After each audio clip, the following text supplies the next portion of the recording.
This program is brought to you by Hungry Jack's and Bunnings Warehouse.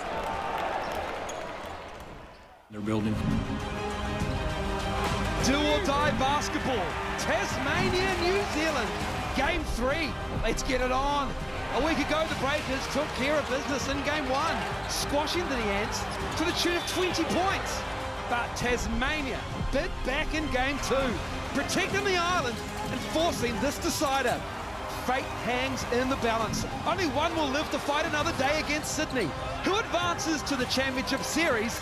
We've got the answer in all the Game 3 drama on your home of sport, Sky Sport.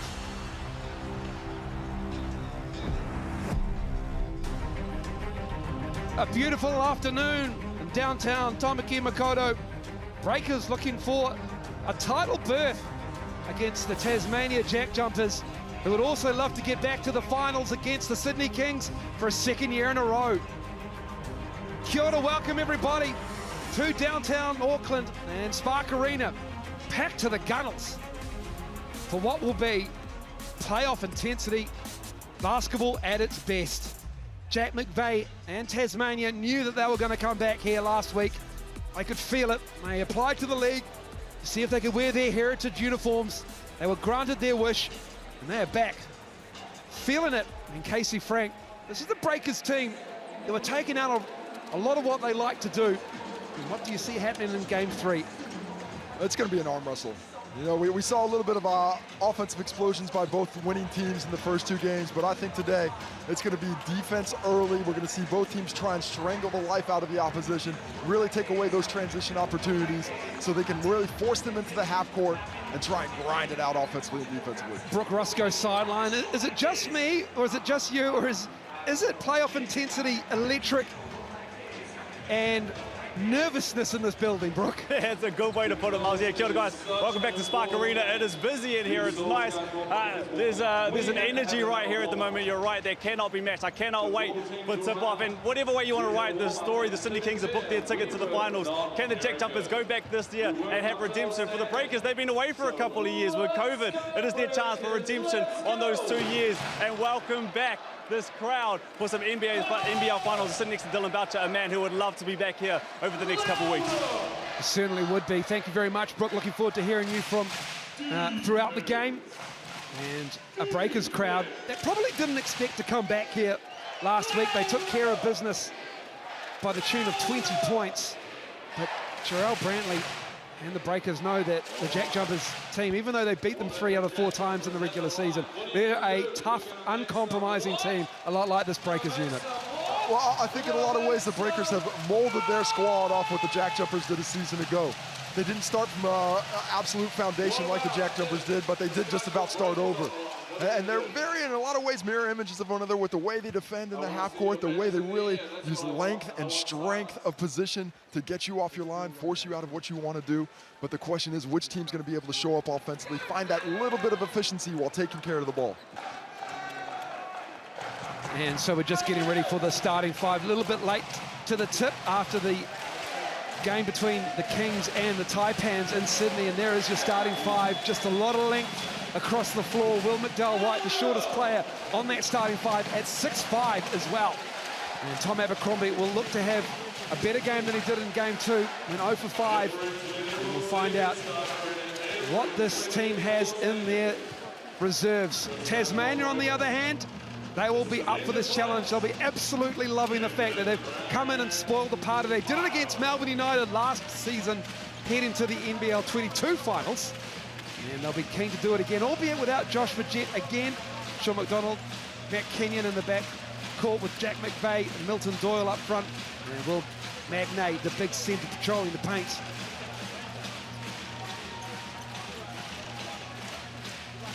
And the referees. It'll be an interesting game to see how they referee it. There are a lot of free throws in Game 2 in Tasmania. In Game 1, there was 54 combined. A lot as well in Game 2, Casey. And you see the referees having a factor in this game. Well, I think the styles of play that these two teams play are going to have to force them to call fouls. They're going to be in there. They're going to be physical. When you're not using your chest, you get your arms caught in there. Those are going to be fouls that they're going to get pinged on and go to the line. And I think both teams are deep enough that they're not too concerned with keeping people out of foul trouble. They're going to keep pushing things as much as they can to that limit. You know, it's a chance to go to finals basketball. This is not the game where you're going to step back physically. You are trying to push it right up to that razor's edge and get as far over it as you can without getting yourself cut off. Magnate and Pardon ready to get us underway. Everyone on their feet at Spark.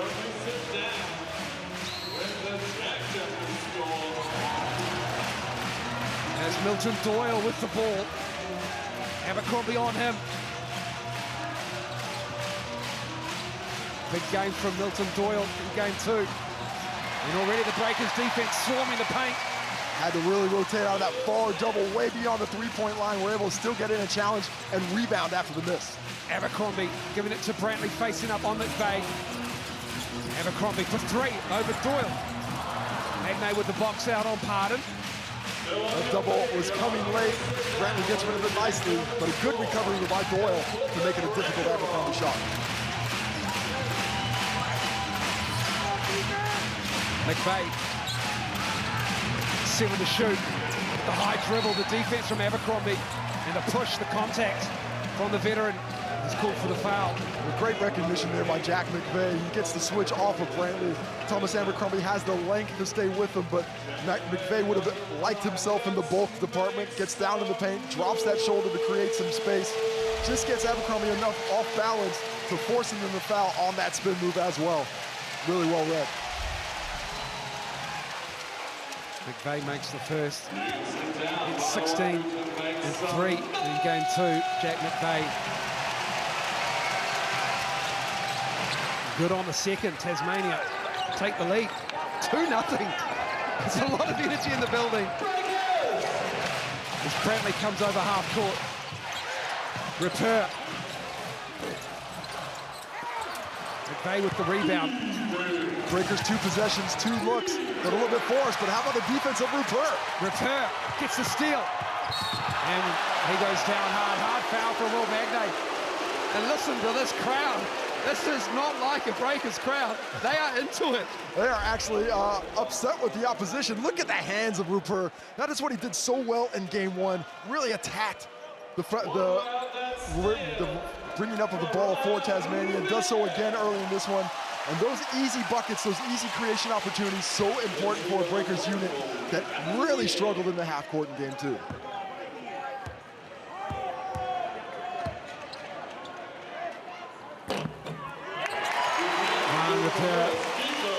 French next up. And the teams on NBA mock drafts across the internet for the upcoming NBA draft. And his game has just skyrocketed since he's come to the Breakers. Just so diligent with his work on and off the floor. Had the option of going home and preparing for the NBA draft after breaking his wrist mid-season. Oh, he's just called for a little bit too much hand on that one.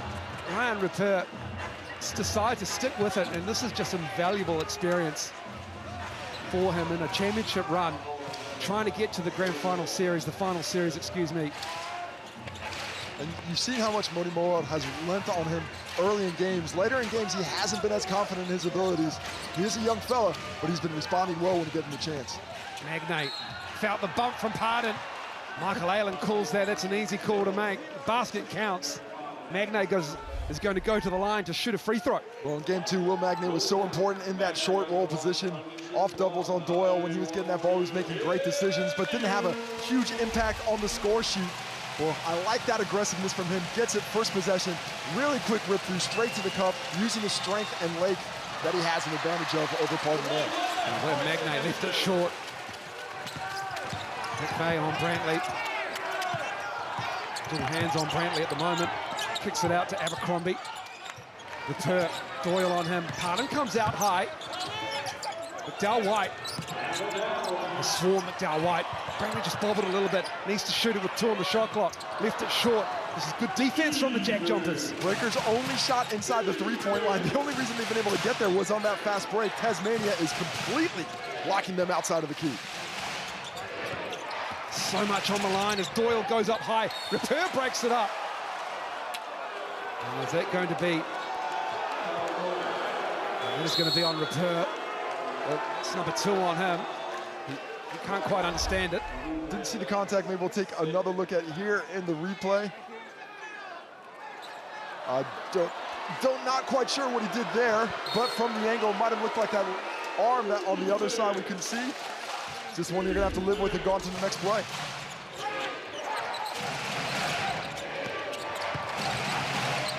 The Arthur's in the game. And Jared Weeks is in the game and knocks down the 3. And there's Magnate in the short roll. First touch, McDonald. He got really aggressive with it, sorry, Moles, and that catch, the help comes. Isaiah Liafa leaves McDonald on the wing. Magnate reads it well and gives him that open look for 3. Here's McDowell White, fires it into the corner. Repair. Breakers cold from deep, 0 for 4 to start the game. Only shots outside the 2-point line right now, haven't anything in the paint. McDonald, another one. Rips the net on a back-to-back triple. Timeout, Modi Moore. JackJumpers with a 10-2 lead. A dream start for Tasmania on the road. They've come in, they've silenced the crowd. Sean McDonald with back-to-back triples. I love the ball movement on that second possession, whipping it around, getting it to the corner pocket before the defense of the Breakers can recover.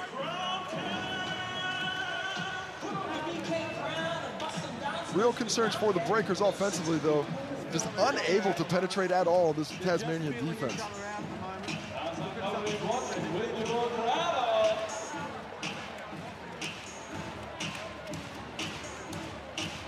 Modi Moore and the Breakers a little bit stunned by this fast start from Tasmania. Their defense ratcheted up to start the game.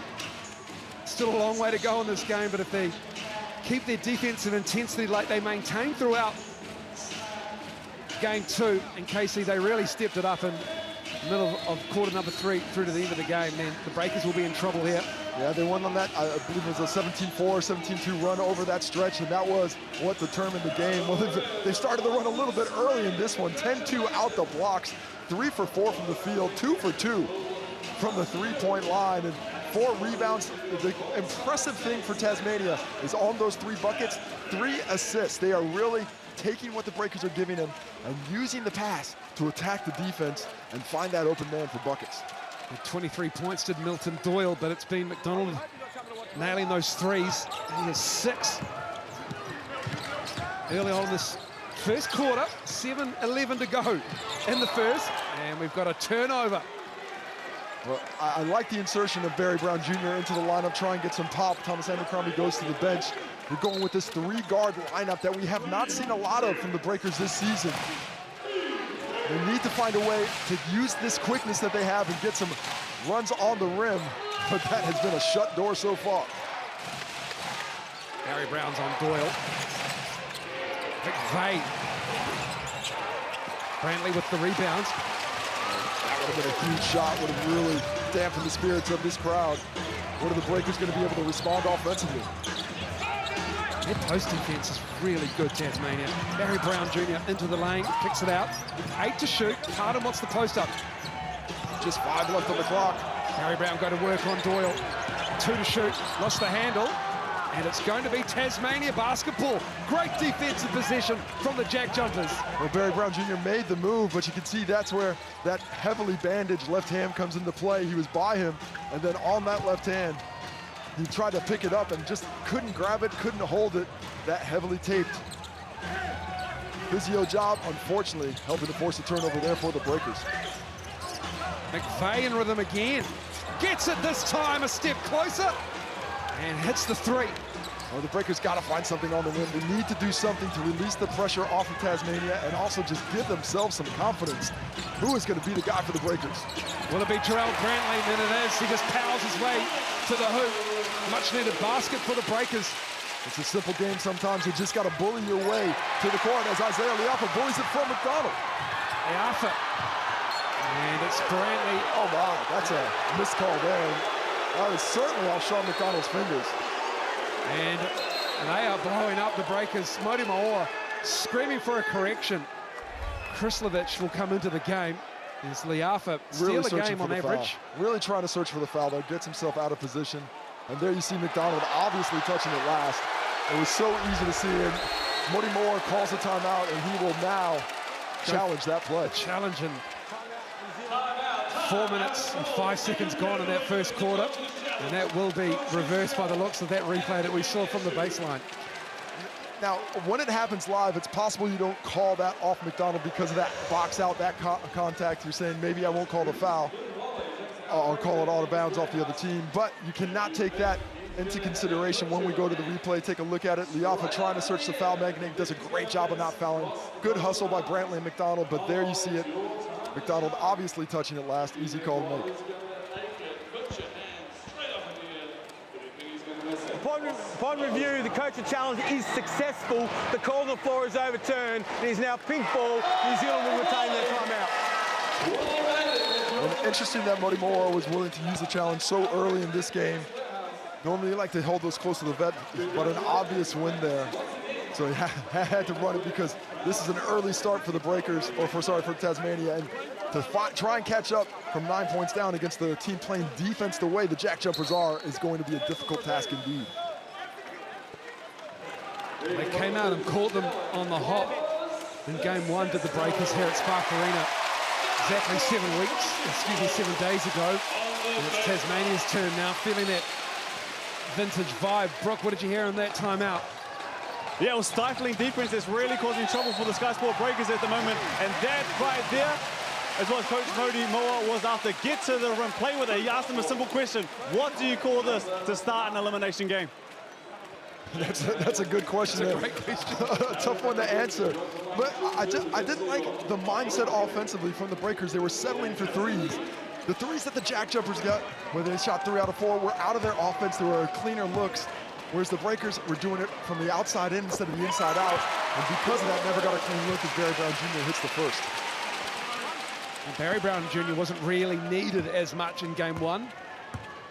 Thankfully, with that hand injury. Game 2, he had more of a say in the Breakers' offense, although it was pretty stagnant at times because the JackJumpers are so good defensively, but he needs to have a big say in this game. 13-6, Doyle with the ball up high. Kenyon finds the cutter of Krislovich. Pardon's on him, gives it up to Kenyon. Kenyon has it blocked, gets it back. 5 to shoot. Doyle with Liafa right up on him. Doyle, contested 3. Back to the iron, Pardon with the rebound. Well, I love the response from Kenyon, being able to stay with that play, get a look. But the Breakers didn't stop fighting that possession, their best defensive possession of the game so far. Barry Brown Jr. turning the corner. McDowell White in rhythm. Left it short, Doyle with the board. It's a 3-on-2 situation, Doyle looking at options.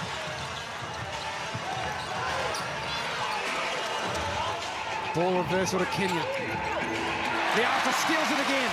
Gives it up to Brantley. Tasmania hustle back. Brantley spinning off the glass. Can't get it to go down. Well, a great move. Kenyon tries to flop to take that charge call. Had Brantley been aware, he might have gone to the bucket instead. The fadeaway, just a bit too difficult to finish. Doyle, Liafa got a hand to it, but he gets it back. Does Milton Doyle into the post. McVeigh working on like Liafa, a stout defender for a guard. Doyle knocks down the 3. Oh, that's a bad double there. You cannot leave Milton Doyle at the top of the key. Brantley knew that Liafa was giving up some size, but you got to be aware of who you're leaving. In that case, it's the man you can't let get hot. Gives the JackJumpers a 10-point lead. Brown Jr., left hand rolled out. Doyle again, pushing it. Dal White, Krislovich on the trail, gets it and can't get it to go down. Good defense from Derek Pardon to knock it off the rim. Liafa, transition 3. Pardon with a putback.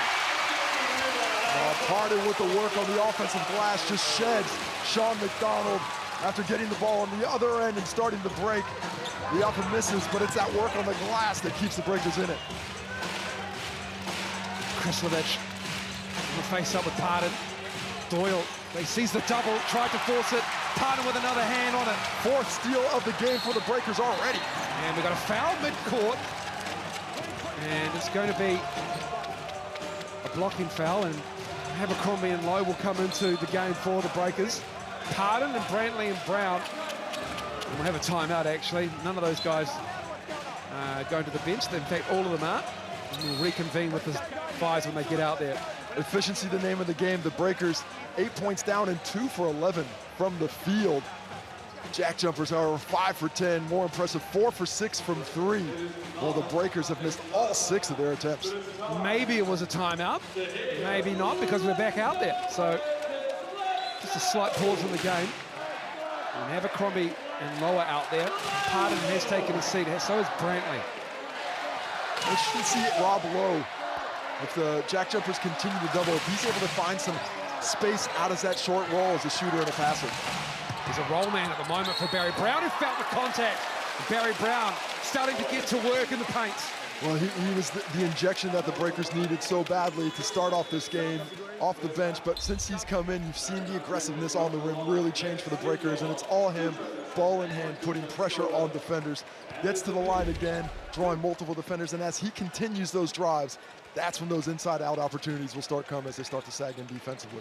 Cam Glidden about to check in. Weeks and Isaac White, the spark plugs off the bench. Those two can go.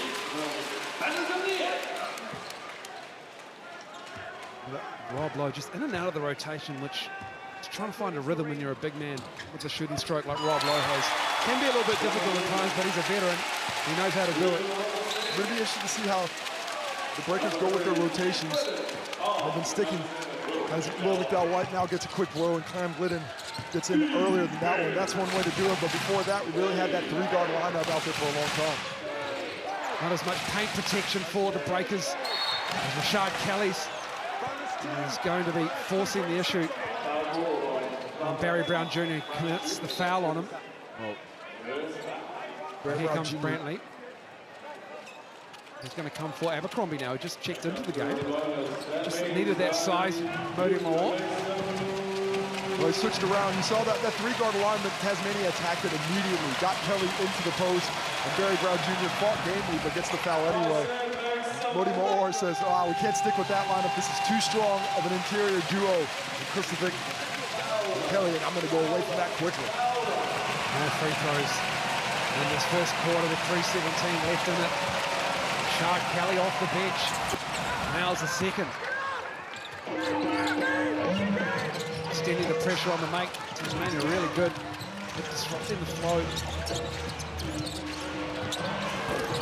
Now for missing that three. Breakers 0 for 6 now. Make it 0 for 7 from downtown. Conversely, Tasmania 4 for 6. Isaac White gives it to Kelly. Glidden's on him. You like that matchup. But he finds Rob Lowe underneath and goes back again. Finds Weeks in the corner, and Jared Weeks knocks down the corner three at Spark. He does not miss in warm-ups. Jared Weeks, I don't think, missed a three in the entire time. And three-ball corner pocket that time. Great find, great job to make yourself available. Glidden in the corner. Kelly with a great closeout. 10 to shoot, the alpha. And it's going to be a foul on Isaac White. Two good shooters in the corners for the Breakers, but just great closeout defense from Tasmania. Absolutely, all about the rotations. They are completely on the same page. When one player's out of position, the next one is making up for it. Those rotations are fast, on time, and physical, keeping the Breakers out of the paint with the exception of Barry Brown Jr. to a great degree. And that's with like 3 defenders around the drive of Barry Brown as well. Just knowing where to go. And may have just unlocked this Breakers defense, this offense rather. They've broken it down. Scott Roth and his coaching staff have done a really good job of adjusting. 3 full days between games 1 and 2. Quick-ish turnaround. 2 days between game 2 and 3 as Leafa makes the second with Dal White now checking in the game for him.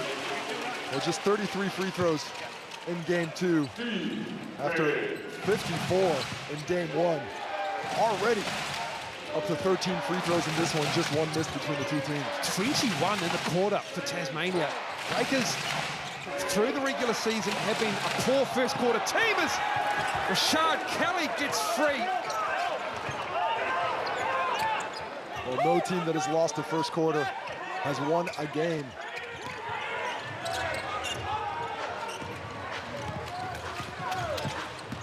Brantley, and it's Steindl. Steindl almost held his ground, and Brantley just too strong in there. Well, I love the way you stick with that play there. You missed the first one, but you stay into it, you get that offensive rebound, put it back. They need more of that stick-to-itiveness. Krislovic with the travel, Rob Lowe up high. The Breakers are being more aggressive on the perimeter. You see how far Tasmania is getting challenged there by Rob Lowe all the way out on the banner up there. Not allowing freedom of movement outside. To this point, Tasmania's been able to counter it. Dal White with the runner. Rob Lowe with a rebound, and then it's just too easy. Rob Lowe and one. In the paint, Rob Lowe being effective at both ends. Well, White goes for a late reach, didn't really have any chance, giving up about 9 inches there in difference as Rob Lowe puts it up, and just a late foul as he was out of the play trying to contest late. Rob Lowe does nicely of keeping it reasonably high. Not a lot of contact in that one compared especially to some of the drives we've seen, but the Breakers will take it. Rob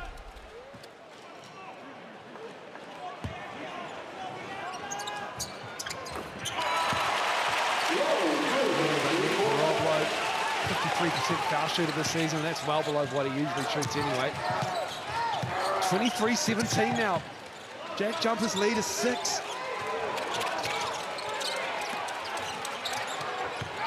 Kelly has the mismatch. Brown does well, but not good enough. Rashad Kelly, just better offense. Off to a slow start in game 2, off to a blinder here in game 3. Really aggressive in the paint and punishing these switches by the Breakers. 6 points, 2 for 2 from the floor for Kelly. Brown and Glidden operating in the pick and roll. That's not a set you often see. And Barry Brown Jr. with a floater going to his left. Excellent shot making there. Floating out of bounds, just about some contact as well, but just a supremely soft touch on display. Here's Kelly, corner, Steindl. McDowell White, he stepped out, did Clint Steindl. Will McDowell White did a great job of closing out on him and cops an arm to the face, but it's going to be a Clint Steindl turnover. Tasmania in game 2 closed quarters so well, hit buzzer beaters at the end of quarters multiple times, but also kept the Breakers from getting consistent offense and forced them turnovers. Can the Breakers flip that script here? Down 6, can they close enough of a gap to get that momentum going into quarter number 2? 16 turnovers in the game. They've already got 6 in game 3. That 16 was game 2. 18 for the Breakers as well. In game 2, Brantley trying to find Lowe, and Rob Lowe underneath again. The big man killing them. I'm not sure if that was a pass or was stripped, but either way, Rob Lowe, Johnny on the spot, picks it up and finishes 2 of the easiest buckets he's gotten this season. Difference of about 7 seconds between the game clock and the shot clock. Steindl on the curl, Krislovic looking to roll hard, but Dal White goes up with him, and it's going to be a Rob Lowe rebound. Rob Lowe's come off the bench and had a big say in this first quarter for the Breakers, who are down 4. 5 to go in the quarter. Here comes McDowell White, finds Lowe, needs to put it up. Can he get it to go down? He wants the foul call. No, none coming. And we have had a hectic 10 minutes at Spark Arena. We'll take a break and we'll come back, and we're going to have just a quick flat on the whistle there as the referees might have had something to say. But quarter time at Spark. Breakers down 4 to the JackJumpers.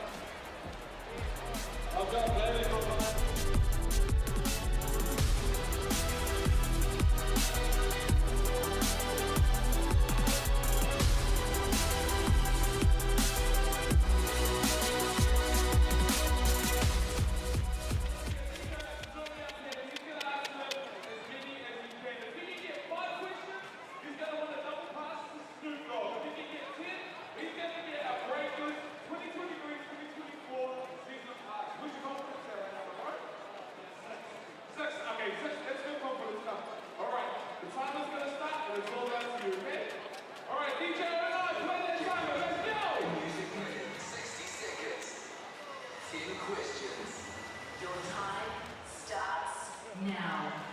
What is 56's real name? Correct. Which New Zealander choreographed Rihanna's Super Bowl halftime performance? Correct. I'll take it. Finish the lyric. My milkshake green. Yeah, damn right. And which rapper used to have shares in the Brooklyn Nets? Correct. In 2012, Snoop Dogg famously changed his name to what? All good. Who sung the 1994 hit song, All I Want for Christmas Is You? Correct. Who famously tried to teach Nelly using Microsoft Excel in the music video?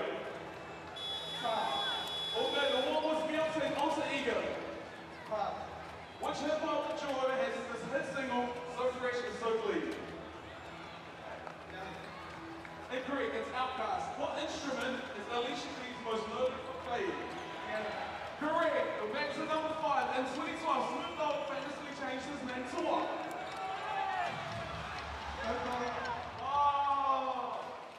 Sorry guys, we've got 2 seconds before the team goes, but let's hear it. For Baker.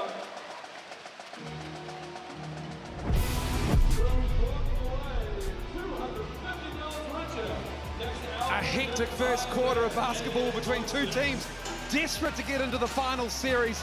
25-21 for more on that first quarter. Brooke Roscoe. Yeah, hectic's a great way to put it. It's a great way you want to start this series or this elimination game as well. Big thing for the Breakers, we talked about this coming into the game, was can they score from deep? 0 from 7 right now. As for Tassie, shooting 5 for 7. Big thing keeping the Breakers in here right now. 9 of 9 from the free throw line, and Rob Lowe was a big difference in that first. 0 assists for the Breakers in that quarter. All one-on-one and putbacks from Rob Lowe as Brown can't get his little runner to go. Of course, the JackJumpers just finished that quarter up 4 in this series. No team that has won the first quarter has lost the game. JackJumpers have assisted on each and every of their field goal makes in this game. 8 for 8. Rob Lowe on the floor. It's the Rob Lowe half. Barry Brown with the left. Great job by Barry Brown Jr. to force that steal, and Rob Lowe with the hustle on the floor, the heads-up play on the pass, and Barry Brown finishes yet again. Doyle and Magnay to the scorer's bench for Tasmania. Krislovich with the mismatch. Sees the double. Rotations. Weeks with the ball on the floor. Krislovich into Rob Lowe. Fall away. Rashad Kelly can't get it. It's going to be Breakers' ball. Well, a much better double into the post and rotations out of it that time. Krislovich had the mismatch, but on the kick out, you see the rotation early, taking away Sean McDonald's attempt from 3, and the rotations out of that, forcing the ball on the ground. A much better response to the mismatch in the post here to start the second quarter for the Breakers. Derek Pardon gives Rob Lowe a spell. A well-deserved spell, but where is the What a offense going to cameo. come? Rob Lowe to the bench. He has been key offensively. 5 points already, second to only Barry Brown Jr.'s 8. 7 turnovers. Rob Lowe on the ground. Tasmania just not looking after the ball, but still have a lead, albeit 2. Transition opportunities so important for the Breakers. You can see how difficult the slog it is in the half court. Tasmania absolutely locking down those driving lanes and forcing difficult shots from 3. If you can get that steal and get out, get a bucket, get a look before the defense is set, that is your best chance at scoring, creating some great offense. Just making sure that we're just wiping up some damp spots on the floor here at Spark Arena. This is after Barry Brown Jr. had to tie some shoes as well. So just a little bit of break. We're about back to the edge. Casey Frank, second time at Spark Arena this week. He went to Dave Chappelle last night. I did. I heard he was funny. He was very hilarious and slightly controversial, which I certainly enjoyed. There's Barry Brown turning the corner. Over Magnay, gave him a little bit of a look to Pardon and gave him the separation he needed and ties it up. 10 points now for Barry Brown Jr. and the game has completely switched the Breakers' energy since his insertion into the game. He's been great. Magnay left his feet, another turnover. Barry Brown Jr. gives it to Pardon. Pardon, and what another one for Derek Pardon. Barry Brown Jr. initiating the fast break, exciting the crowd, and now they are back into it. They have taken the lead. After starting off so poorly, they were just 2 for 11 from the field at one point. But this says turnovers. That is the 8th turnover for Tasmania, the 6th steal, and it's once again turned into offense. Derek Pardon gets the hoop, gets the harm, and a chance for the old-fashioned 3-point play when we come out of the timeout, where Scott Roth is going to talk to Tasmania about finding that fire they had early in the first quarter. Go to the sideline and do it. 8 turnovers for Tasmania, 8 assists as well. And getting done on the offensive glass as well. 5 offensive rebounds by the Breakers, just the 1 for Tasmania. Scott Roth needs to get their defensive strategy realigned. And let's go to Brooke Roscoe with basketball royalty. Your basketball royalty as well, Copper. You've got Dylan Boucher with you. Yeah, you're right. There's a man right here who has his number hanging in the rafters right now for four-time NBL champion Dylan Boucher. How good is it to see a loud Breakers crowd back here at Spark Arena at this time of the year? That's awesome, man. I think Barry Brown's really got this crowd into the game and taking a 2-point lead now, which is exactly what they needed. What do you make of that first, quarter and a bit? They started off sluggish, to be honest, and JackJumpers punched them in the mouth early, and you know, like I say, Barry Brown's carried them in this quarter and they're back in the game. What does it feel like for an elimination game at Spark? You've been here before, you've done it many a time. Yeah, I'll tell you what, it's you got to leave everything out there, you know. You got to dive on every loose ball. It's great to see Robbie Lowe diving on the floor there, and that sets the precedent sets the tone for the rest of the game, and you know that's what you got to do in elimination matches. How weird is it to see Mikavakona on the other side here at Spark? Yeah, I gave him a little wink before, and gave him a little smile, and I'm sure he feels a little bit uncomfortable in a JackJumpers uniform, but he's doing a great job with this unit as well, and you know he brings that cultural aspect to it as well, and yeah, I'd say he would much rather have a Breakers singlet on. Royalty around here, Dylan Boucher, thank you. Boys. Dylan Boucher, New Zealand Basketball CEO, number 24, hanging in the rafters there beside CJ Bruton and Paul Henare. Love to see Mikavakona's number 14 hang up in the rafters there at some point in the future for this Breakers organisation. The Breakers down by as much as 11, now with a 3-point lead, a real turnaround. And another turnover. It's 9 now in the half. Clinton wants it up high. It's McDowell White on the baseline. Brantley in rhythm. Knocks it down. First three-pointer of the ball game, 1 for 8. Now Arthur Breakers couldn't come at a bigger time, nearly blowing off the roof after the nice find in transition by WMD. Doyle with McDowell White. Magnay comes up high. They show hard on Doyle. Doyle with 4 on the shot clock. A deep 3. Rocks him with 1. Oh, that is shot making at its finest. Shedding the defense of William McDowell White and pulling up from 3 feet beyond the arc. He was so key in game 2.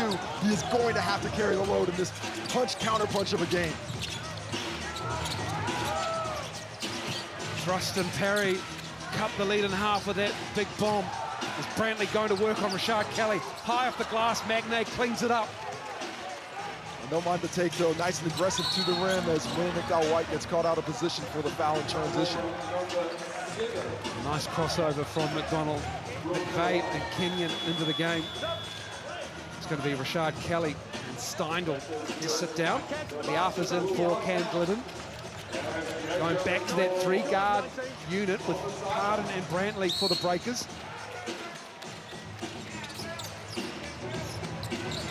Oh, wow. The Arthur just mucked Milton Doyle. And he gives it up to Pardon. Pardon throws it down with the left hand.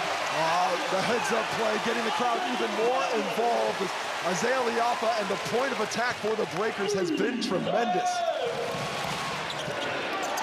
I think that Isaiah Liafa should be credited with his 3rd steal. He's been all over them.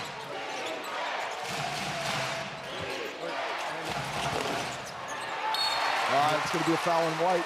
McDowell White just got that rebound a little bit too easily. And Kenyon, all the series, has done such a nice job of making himself a nuisance on the glass, finding extra possessions. As Isaiah Liafa gets that steal as Milton Doyle loses his feet and then hooks up the big fella, rewards him for running, gets the crowd excited on the flush. Where's the offense going to come from with Barry Brown Jr. sitting down, Rob Lowe sitting down as well. Brantley is out there. Derek Pardon, immense in the paint. Liafa does have 3 steals. Averages 1 a game. He's top 5 in the league in steals as well. There's Doyle. This is a little stagnant offense though. Kenyon again. But Kenyon with an offensive rebound. And it's going to be Breakers basketball. Tom Abercrombie just gave them a little bit of a touch too. Just a nudge. Just a veteran touch there. Just a nudge that maybe you get whistled for, maybe you don't, but not in a deciding playoff game. Here we are in the playoffs, trying to get to the championship round. You put it all on the line, you gotta toe that line as much as possible. McVeigh fighting through the screen, has Brantley in front of him. Here's Liafa going around, and Isaiah Liafa will go down, and he will have the Breakers basketball. There's just a 2nd team foul for Tasmania in the 2nd quarter. Calling that one on the floor, so it'll go to the baseline as he comes around this corner. Just a little bit of contact on the hip. Sorry, making it not on the baseline, on the wing there, back to the sideline. As Barry Brown Jr. checks back in. I think he had 3 seconds rest. This is not a time to rest. Well, you do get a rest now because the final series, championship series, is going to be starting in March. There's a FIBA international window coming up, which begins tomorrow for assembly of squads as Barry Brown Jr. gets into his bag with the runner. Wow, what a performance he's putting on. 4 for 6 from the field, and he is absolutely putting all the pressure on the Jack Jumpers defense to keep him out of the paint. Doyle trying to operate on Tom Abercrombie. What defense from Abercrombie? Liafa with a rebound. Does well to contest that entire possession without fouling. Doyle extremely aggressive, can't find the space. Brantley thought about it, had a notion. Pardon comes up high, still plenty of time on the shot clock. Kenyon matching up on Barry Brown. Lost the hand a little bit. And that little guard there on his left wrist is giving him trouble. Abercrombie for three. Oh, Will Magnay got slammed by Jarrell Brantley. Well, those doubles for Tasmania, I think are the best choice when Barry Brown Jr.'s got the ball. Whoever's hot for the Breakers coming off that unball, you want to get him out, as we see the clear hack by Brantley to the upper body, possibly head area of Magnay there. But when that double comes, Derek Pardon Jr. has to be that decision man in the short roll. He's got to find a way to put pressure either on the rim or make those defenders come down a little easier, faster, so you can get out on the perimeter for the three.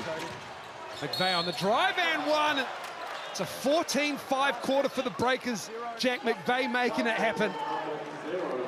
Two Jack McVeigh fans sidelined right in front of us, Casey. They're blocking the view a bit, but I don't mind because they're supporting their man with a shot like that. Clever shot. Look at that step. The shot fake, the awkward off the right hand, left hand shot. Just a really unusual play to stop as a defender. And that's kind of effort that he puts in and makes him such a tough cover.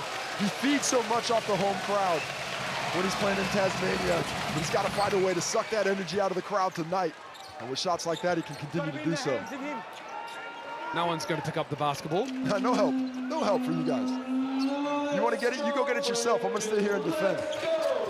Pressure extended by Tasmania. Brantley with a full head of steam up. Going to go into the much larger Will Magnay. Made a business decision to kick it out. As Liafa crosses over, kicks it out, and it's a turnover. And Mody Moore wants Brantley to stand closer to him where it was supposed to go.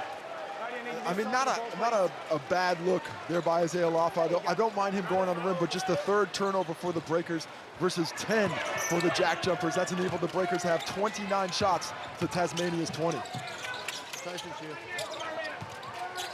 Here's Doyle. Doubled. Trying to find an option. McDonald into the paint. Runner. Nicely done. Barry McDonald. Barry Brown Jr. has to do a better job of finding the man there, leaving out the only entry point to come out at that point was the safety coming through there. He gets it. McDonald does so nicely to score. Doyle got a hand to it.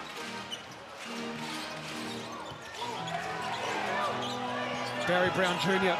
has it. 5 to shoot for Brown. Trying to step through. Off the glass and down! Kenyon thought his defense was great. He may have a case. Yeah, it's possible. It's possible this might be one they want to look at, depending on where it is. Taking a second look at it here. Barry Brown Jr. again, tremendous. Just really forcing, not a lot. There's not much more Matt Kenyon can do. I mean, that's great defense. Yeah, they're going to challenge that one. Scott Roth has gone up.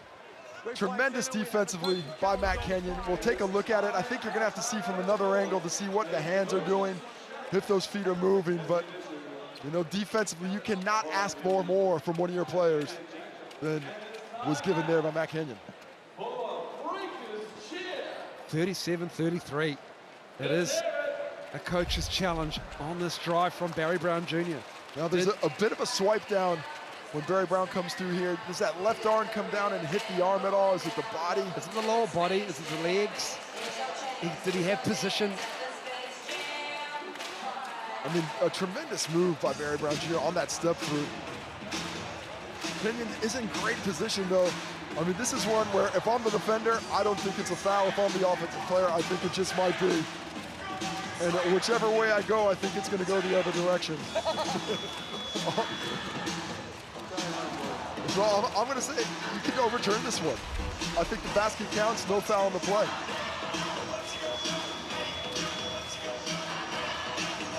Here we come, Michael Aylen with the call on the coach's challenge. We're just waiting for confirmation. We've heard it, but it's coming into the living room right now. Give me when you're ready. The coach's challenge is successful. The call on the floor is confirmed. The foul will remain on green 1 for a hit on the arm. You're absolutely correct, Casey. It did go the way you didn't think it was going to. Whatever way, you know, it's one of those plays where there's so much contact, there's so much happening there that I guess there's going to be just enough contact at some point. It looks like they're saying that he brought the hand down and there was contact on that one. But tip of the cap to Kenyon there. Not much more you can do defensively against the guy who was on a blinder, 14 points on 5 for 7 from the field, completely turning this game on its head. His hand is good. Feathery foul shot for Barry Brown. Who needs a left when you got a right like that? Just use it twice. Go, just slide and crossovers. Keep it going. The Rob Lowe half continues. He's in the game for the Breakers. Was into everything. 5 points, 3 rebounds, an assist as well. Got on the floor. Really gave them a different look as Magne likes to go at him in the post. And it's going to be Rob Lowe called for the foul on the Magne and 1. Oh, a much more aggressive Will Magne here in the first half. Looking for his own shot. He hasn't had a lot of success against the Breakers in terms of scoring the basketball, but look at that mindset here. I'm going to take it right to the paint. Good step through. Takes that hack from Barry Brown Jr., who just gets his hands caught in there and picks up foul number 2. And that's something that has to be a worry for Modi Mo'oa. You do not want Barry Brown Jr. picking up foul number 3 here in the first half. He has got to be careful the rest of the way, especially with Willie McDowell-White sitting on 2 at the same time, as is Derek Clark. Sydney already locked in for the championship series. They defeated the Cairns Taipans in their game 3 before this one. It's Barry Brown Jr. looking to help the Breakers as Rapeur comes into the game and has to pick up Doyle off the Barry Brown Jr. turnover. 38-36. They fought their way back into this with a 7-3 mini run, Tasmania. They were down 14-3 in the second quarter. Tremendous defense. Under 3.5 to go. 3 to shoot. And we've got a foul on Isaiah Liafa. Well, that was just a fantastic defensive possession up till the foul at the end there.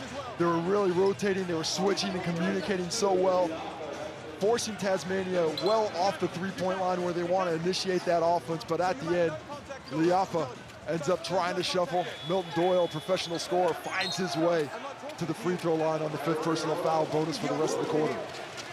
Jarrell Brantley into the game, and it's going to be Brown sitting down with 15 points in the half. 2 fouls on Brown, 2 fouls on Pardon, 2 fouls on Will McDowell-White, and 2 fouls on Repair. For Tasmania, 2 fouls on Isaac White. No one else in foul trouble. Doyle just caught fire for Tasmania. They weren't shooting the ball particularly well in the first half, but they just felt that My State Bank Arena fans lift them. That is an absolute fortress. Doyle doing a nice job of ticking the scoreboard over without really getting a lot of opportunity offensively. He's got 8 points now and 2 for 5 from the floor, but 2 for 2 from the free throw line helping him out. Abercrombie has not lost a centimeter of athleticism, it seems. Love the challenge by Kelly. Up, straight, upright, tremendous defense, but the offense just a little bit better with a hesitation in midair by Abercrombie. Finally getting a bucket for the first time in 2 games. McVeigh goes into his bag with a rolling hook. He's loved that matchup with Brantley. They've really taken the challenge from one another and trying to challenge each other physically. Brantley doesn't get the best of it that time as McVeigh goes to that nice hook shot. Lowe has the mismatch with Doyle on him. Scores locked up 40. Lowe lost his feet. Doyle has the ball. Another Breakers turnover in the second quarter. Doyle pulls up. Oh my goodness. Tipped away. Rob Lowe has it. Fires it behind his back. Tom Abercrombie regathers it for the Breakers. Liafa from downtown. Knocks down a big 3. How about the hustle, creating the opportunity, not giving up on the play, nearly a turnover multiple times. Instead, 3 points in transition. Driving from McVeigh. Good upright defense from Lowe. McVeigh goes back at him. And Jack McVeigh creates the contact. Rob Lowe called for another foul. Well, Rob Lowe just getting a little bit too hips. Jack McVeigh refusing to be denied Excellent rotation when he comes through. Look at the save here by Rob Lowe. Just a tweak of a pass somehow getting out, and then in transition, Liafa on the wing, lets it fly, drops it to the net. On the other end, McVeigh getting his rebound back as the timeout goes to Motomora and the Breakers. Doesn't get the bucket, but does get the foul as Rob Lowe picks up number 1. Rob Lowe, that's his first. No Tom Vodanovic sighting yet. Cam Glidden's seen some spot minutes. And it's the Breakers with his 43-40 lead. It is a high-scoring first half, Casey. It really is, much higher than I would have expected. I thought this was going to be more of a slogfest, more of a grind it out. But both teams finding a bit of success in transition. And since the first quarter, executing better in the half court are the Breakers, where Tasmania did such a great job of that in the first quarter. Both teams right around 50% now, 47 for the Breakers, 52 for Tasmania. But it's the turnovers, 10 for Tassie, 5 for New Zealand. That is the 7th difference in possession, allowing the Breakers to take 7 more shots than Tasmania up to this point in the game. 2:07 left in this first half. Spark Arena absolutely pumping on a Sunday evening. Game 3, Championship Series spot on the line. 43-40. Let's go to Brooke Rusko with more. Yes, like Casey was listening into the timeout, he nailed it right there. Turnovers was a big point of contact while they were talking through their whole thing. They average 11 turnovers on the game. They're sitting on 10 right now. The other thing that he said was it's hard, not high right now. Rebounding is a big thing, and loose balls are falling the way of the Breakers right now. As we saw, Tom April recover the ball, and Isaiah Liafa hit the big 3. And just 12 turnovers in game 1 here at Tasmania, but they were blown out by 20. Different story game 2, that's why we're here. In game 3 as McVeigh knocks down the first foul shot.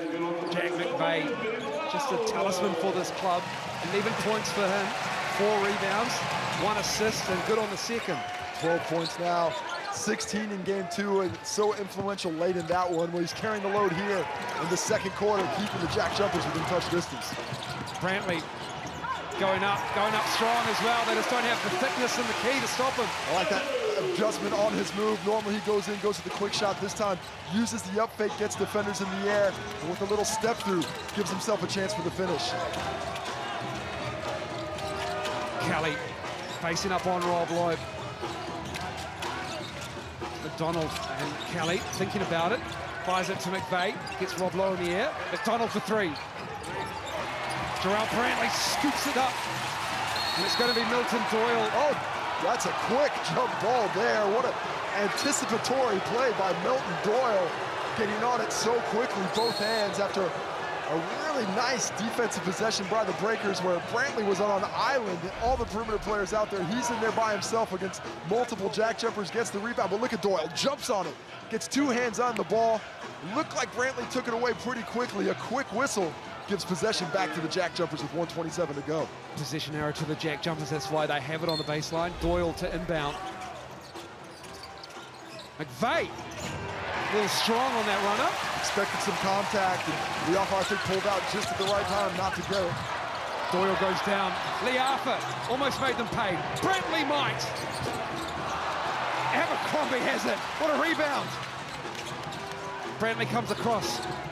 8 seconds on the shot clock. Looking for an option. Is he going to shoot it? You better believe it. Back of the iron. And we've got a hold on Clint Steindl. Got him with a hook. I think Milton Doyle down low. There's Milton Doyle. As he picks up foul number 2. Rob Lowe doing a nice job on the glass. That's multiple offensive rebounds on that possession, giving the Breakers 7 for the first half, 19 rebounds total. As once again, Tasmania, though, doing a nice job defensively. Everything was right there except for the 2 opportunities on the glass. Just couldn't get possession back after tremendous defense once again. Refer trying to check into the game.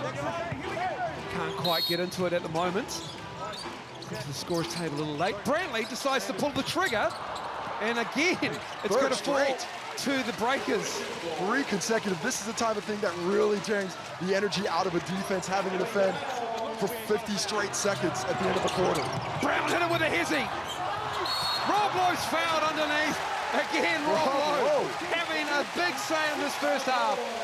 Just tremendous effort, essentially the 4th offensive rebound on that possession.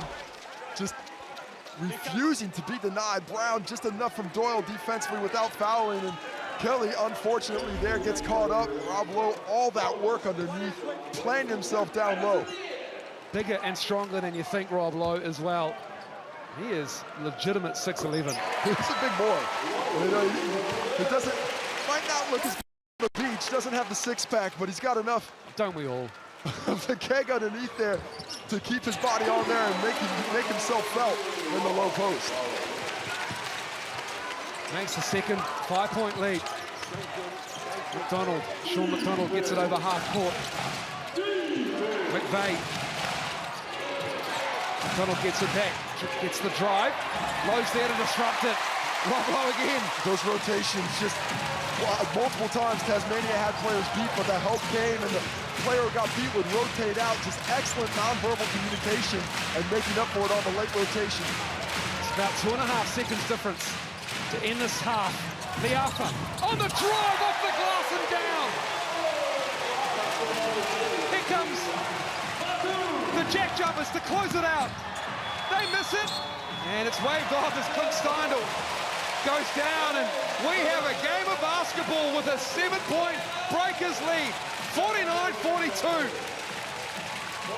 My goodness, championship series on the line. One half of basketball to come. Brooke Roscoe will have player interviews momentarily. And the energy electric at Spark Arena. And Sean McDonald is with Brooke right now. Yeah, Sean, you're here right now. Crazy first half, electric crowd right here. There's nothing more that you guys would like, though, is to go back to the finals, play Sydney one more time, redemption. But you got to silence this crowd. How do you guys close out the second half? Yeah, absolutely. We've got to improve our physicality. They're pushing us around, getting out of our spots a little bit. So just owning our spots on the offensive end and maintaining our pressure defensively. That's what it's about. It looks like it's fun out there. Just having fun. It's a battle. That's why we play the game. It is, yeah. It's a bit of a wrestling match out there. It's super physical. So, yeah, it's awesome to play in this kind of atmosphere. Good luck in the second. Barry Brown Jr. is just making his way over here as well. Another big first half from you. As always, you guys started off a little bit slow, found that rhythm set in late in the first into the second. What changed? I think our defensive intensity. I think that we kind of came out a little lax on defense, and I think that they made some shots we weren't able to get there. You're up 7 right now. Haven't been hitting from deep, but how do you assess the threes that you're taking right now? I mean, we're taking good shots, man. We just got to knock them down and stay confident. We'll be fine. Well, good luck in the second. Boys, back to you. 2 for 13, the Breakers in that first half, but they have the 49-42 lead. Breakers, one half away from the championship series. Or will it be Tasmania? Stay with us here on Sky Sport. We'll be back.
Welcome back to Spark Arena, where the Breakers go up 7 at half-time. It was a slow start for the Breakers. Highlights came from the JackJumpers, but late in their first and into the second, the Breakers really turned it around, Case.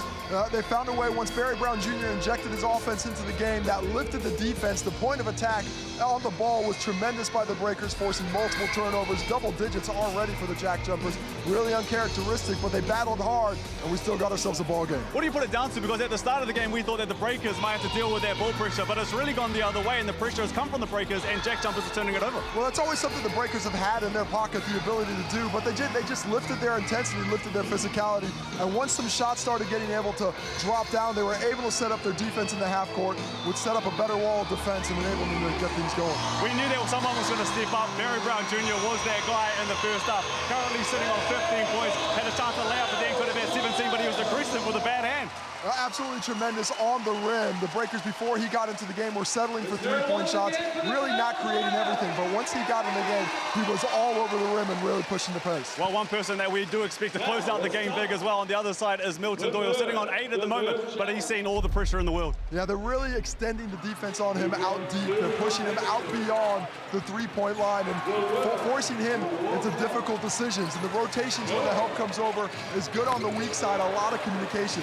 Despite that, he's still been able to involve himself in the game. He's gotten to the free throw line once, and he's finding a way to manufacture buckets, but he's going to have to take a bigger load in that second half, despite the defensive pressure that comes his way. Well, we just talked about Barry Brown Jr., but we have to see his highlights. We're going to play out a few 15 points, almost had 17, but did a great job of getting to the rim. Hasn't really hit from deep right now, but he's doing a great job on both ends of the floor. Breakers only two three-pointers in the first half. They created some good shots outside of that first quarter, but it's all about the rim runs for them right now and the offensive glass. That possession at the end of a half is a killer to your team defensive spirit. When you give up 4 straight offensive rebounds to close a quarter like that, it really saps that energy and lets you know that other team is basically physically dominating you at the time. Well, one name that we talked about a lot at the top, and we thought maybe this was going to be his game again. He's been the head of the snake for the Breakers. They've done a great job once again of slowing down Will McDowell-White. They have. He hasn't really been able to get himself involved offensively.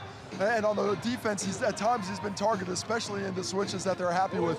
If he's able to get us going in the second half, that 3-guard lineup with Liafa, Brown, and McDowell-White will be a killer. Well, we are very close to finding out who will join the Sydney Kings in the finals of NBL 23. Second half is back right after the break.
You see this delicious walnut union?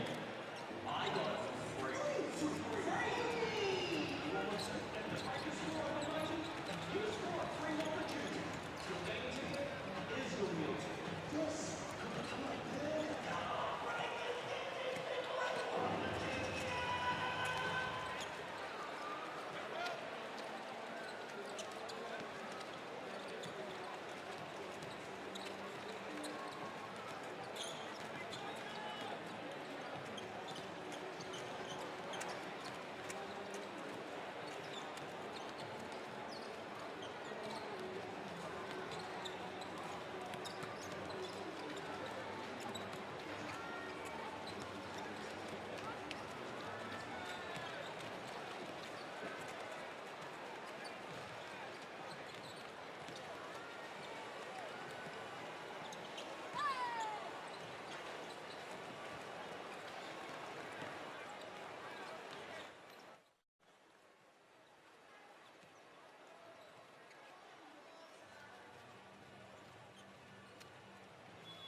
49-42, 7-point lead for the Breakers over the JackJumpers.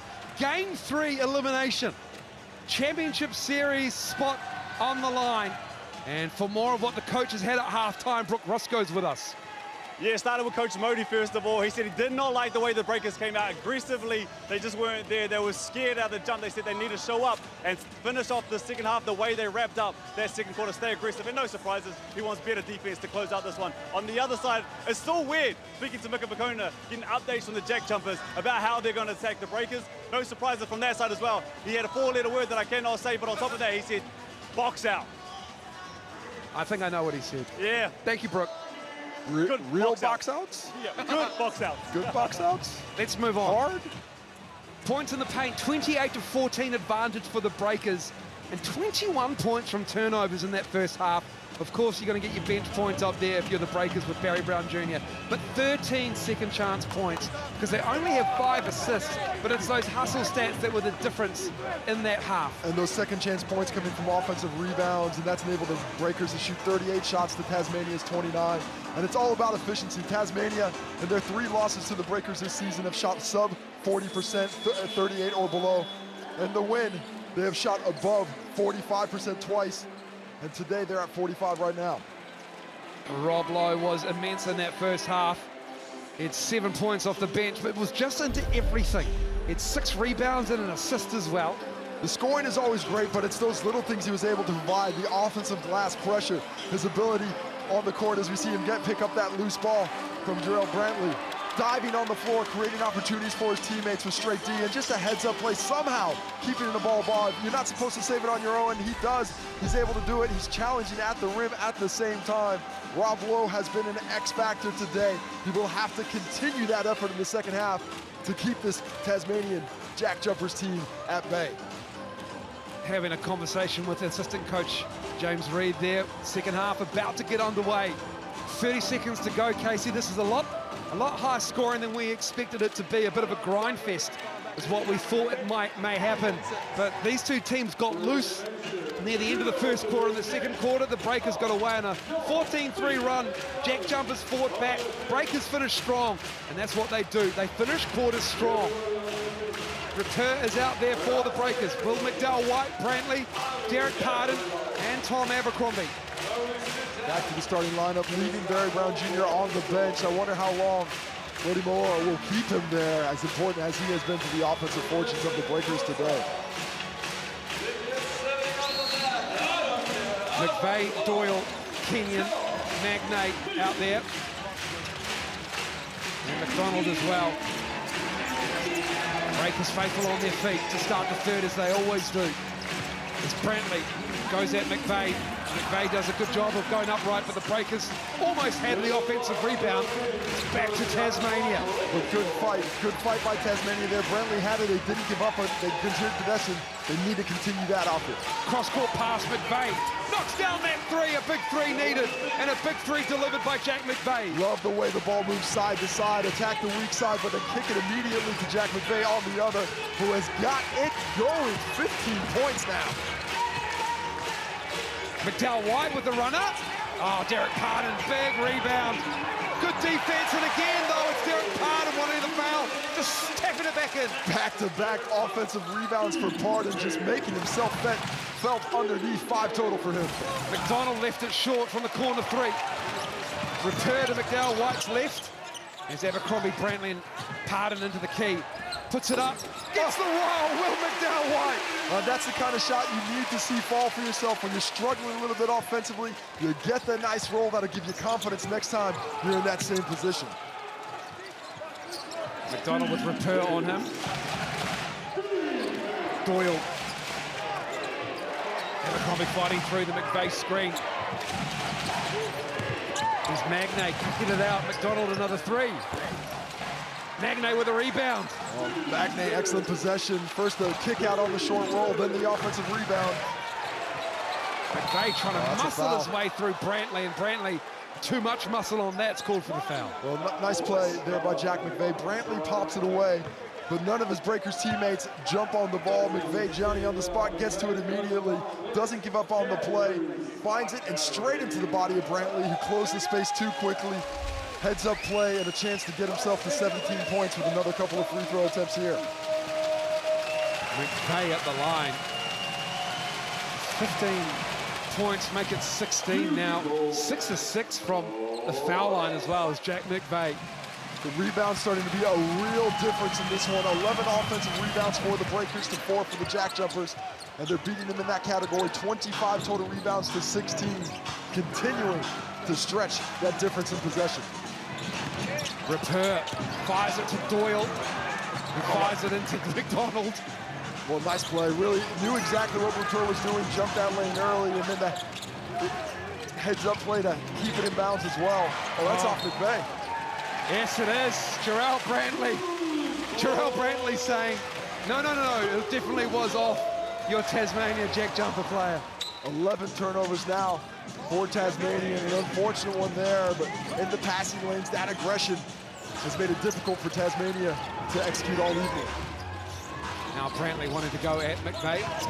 Breakers do like a little bit of ISO. Ball, and Brantley's fouled as they collapsed on him. Well, bully ball once again, getting the ball and saying, hey, I'm gonna get to my spot. You cannot keep me from getting there. Jack McVay doesn't like the call, as you see him just forcing his way through. A little bit of contact on some plays that might be incidental. On this one, it's called a foul, sending it to the free throw line. Nobody touched it.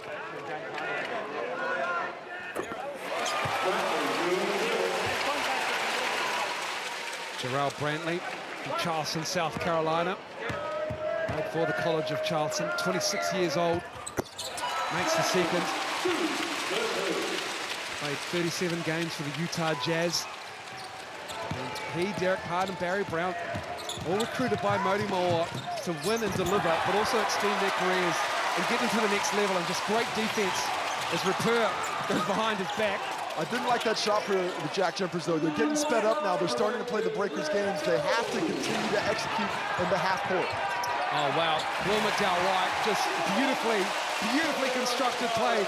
Kept the defender on his hip, got Derek Pardon into position and just dished it up. The Breakers just becoming clinical in the half-court execution early in the third. Learned their lessons from the start of the game and have jumped out with more aggression here in the third. Will Magnay. McVay. Left-hand drive. Tried to fire it to Magnay, and it will come off the Breakers' hand, so it will be Tasmania ball with 3 seconds on the shot clock. Isaiah Liafa in for Abercrombie. JackJumpers keeping their 5 out there. Well, a 10-point lead. It seems like a crucial possession here. Can the Breakers get another stopper?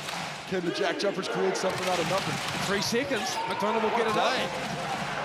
That is a beautiful play for a great look. And McVay on the glass. Oh, wow. Jack McVay again, the hustle. Love the heart. A beautiful play set up for that shot. McDonald had a great look at it, the misdirection, and then that fade screen to the corner, getting him that opportunity. But then look at McVay, just refusing to get boxed out, starting on the other side of the key, then comes over, beats out Brantley, beats out Pardon, gets himself back to the line, just will not be denied right now, carrying the load with his emotion. This is the first free throw. That is Jarrell Brantley's 3rd personal foul. Just the JackJumpers' 2nd miss of the game from the line. They're 12 for 14 now. Good on the second. McVay now up to 18 in this crucial game for both teams, looking to go back-to-back grand final appearance. Championship Series appearance now is what we're calling it. If I'm McVay, I'm trying to draw a charge on Brantley here, pick up that 4th foul, send him to the bench. Just waiting to see when they collapse on him, and Brantley misses, but another one. Another offensive rebound. Will McDowell-White steps back. Oh, step back. Probably need to go a little bit further back because he went right over the top. If I'm Modi Moore, I'm taking Brantley out of the game right now, and I think that is what he does. He sends Brantley to the bench. He was a bit too aggressive on that play, first on the drive, then on the glass. Don't want him picking up that 4th foul. He's going to be crucial down the stretch with his 11 points, 5 rebounds. They go to that 3-guard lineup now as well, with Barry Brown out there for Brantley. It's Kenyon. Asking Thomas Abercrombie to guard Jack McVay now, switching it up from a big fella to a guard. Can he do it? But not in that one. Abercrombie went down, but it's going to be another turnover. McDonald spilled it, and Barry Brown has it. And he's fouled. He'll go to the line, into the baseline. And everyone helps up Barry Brown Jr. Just seeing what they're talking about here. They're going to talk about counting the basket. Was that a net grab when he got it up and in? I don't think the ball ever really got up and over the rim, so I don't think that would be the correct call. But look at Barry Brown Jr. in and out and in again. Change of direction, making it difficult, gets it on the rim, and then you see the foul call, then he hits it. Is that going to count it? Yeah, it does. The basket counts.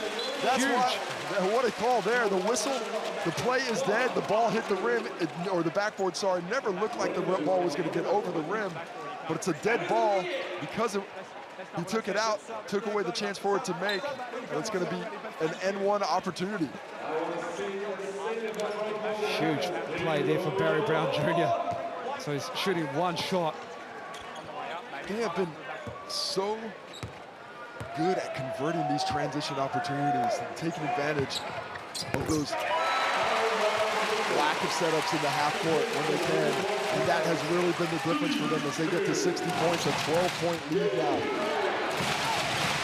Get that steady cam shot in my veins. McVeigh for three. The Alpha skies for the rebound from the weak side. Looking at his options. Made his name at Southeast Melbourne. Home to play for the New Zealand Breakers. Family always in attendance. That would have been a big shot if Abercrombie could have found it. But now the JackJumpers have another chance to dig back into double figures. Krislovic nails Barry Brown Jr. off the ball and is called for the foul. And he's claiming he was pushed from behind. Scott Roth is screaming the same thing. I'd love to see the replay, take a look at it, because Krislovic absolutely tunnels Barry Brown Jr. as Pardon's there, and not much contact in it. The hand from Pardon is there behind, but from that one, from that angle, didn't look like that was what was the incidental or the inciting incident. 12-point lead, 5:27 to go in this third quarter. The Alpha with the ball. Isaac White picked him up. Now it's going to be Barry Brown Jr. with Kenyon on him. Pardon comes up high. Brown shoots it. Look at the fight. Barry Brown Jr. feeling it. What a shot by Barry Brown Jr. There's the triple, 21 points, 7 for 10 from the field. And he has just been explosive since his insertion into the game. Brantley picked up his third foul. They put Barry Brown in there in this three-guard lineup, working wonders. Jack McVeigh getting right it back done. at you. Has 20 in the game. 20 points for McVeigh, 21 for Brown Jr. Brown Jr. in just 16 minutes has that 21. McVeigh in just 18 minutes. Barry Brown up high, operating with Derek Pardon. Misses the runner. Derek Pardon. Derek Pardon just immense in the paint. The willpower of the Breakers on the offensive glass has certainly been one of the things that changed the tide for them in that first half and continues to do so. Look at him being boxed out by two JackJumpers, and he's just fighting through it. Krislovic from behind gets that push. Doyle doing his best, but he cannot deny him.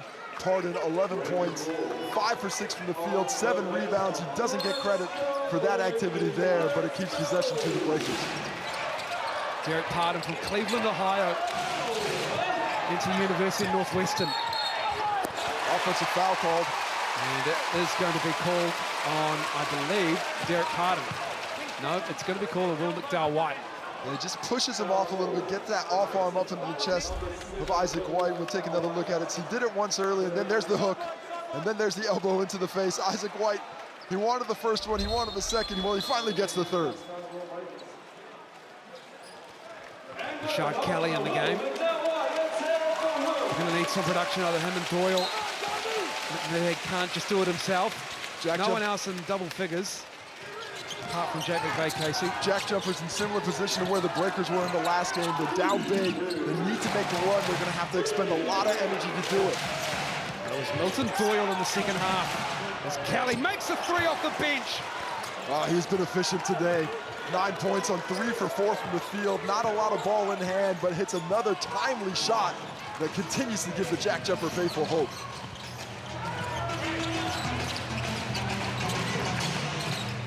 Liafa in the corner. Steindl with the board. Here comes Milton Doyle. Cut the lead to single digits for the Breakers. The JackJumpers get a bucket here and a foul. Team foul number 4 with 3:41 to go in this third. Late call, but the good call. As Cam Glennon got a hand on the arm of Kelly. That picks up, or sorry, Abercrombie there, it wasn't Cam Glennon, picks up his second personal. And that's 2 fouls on Pardon. Brown Jr., Abercrombie, Rupert, 3 fouls on Brantley, 3 fouls on McDowell White.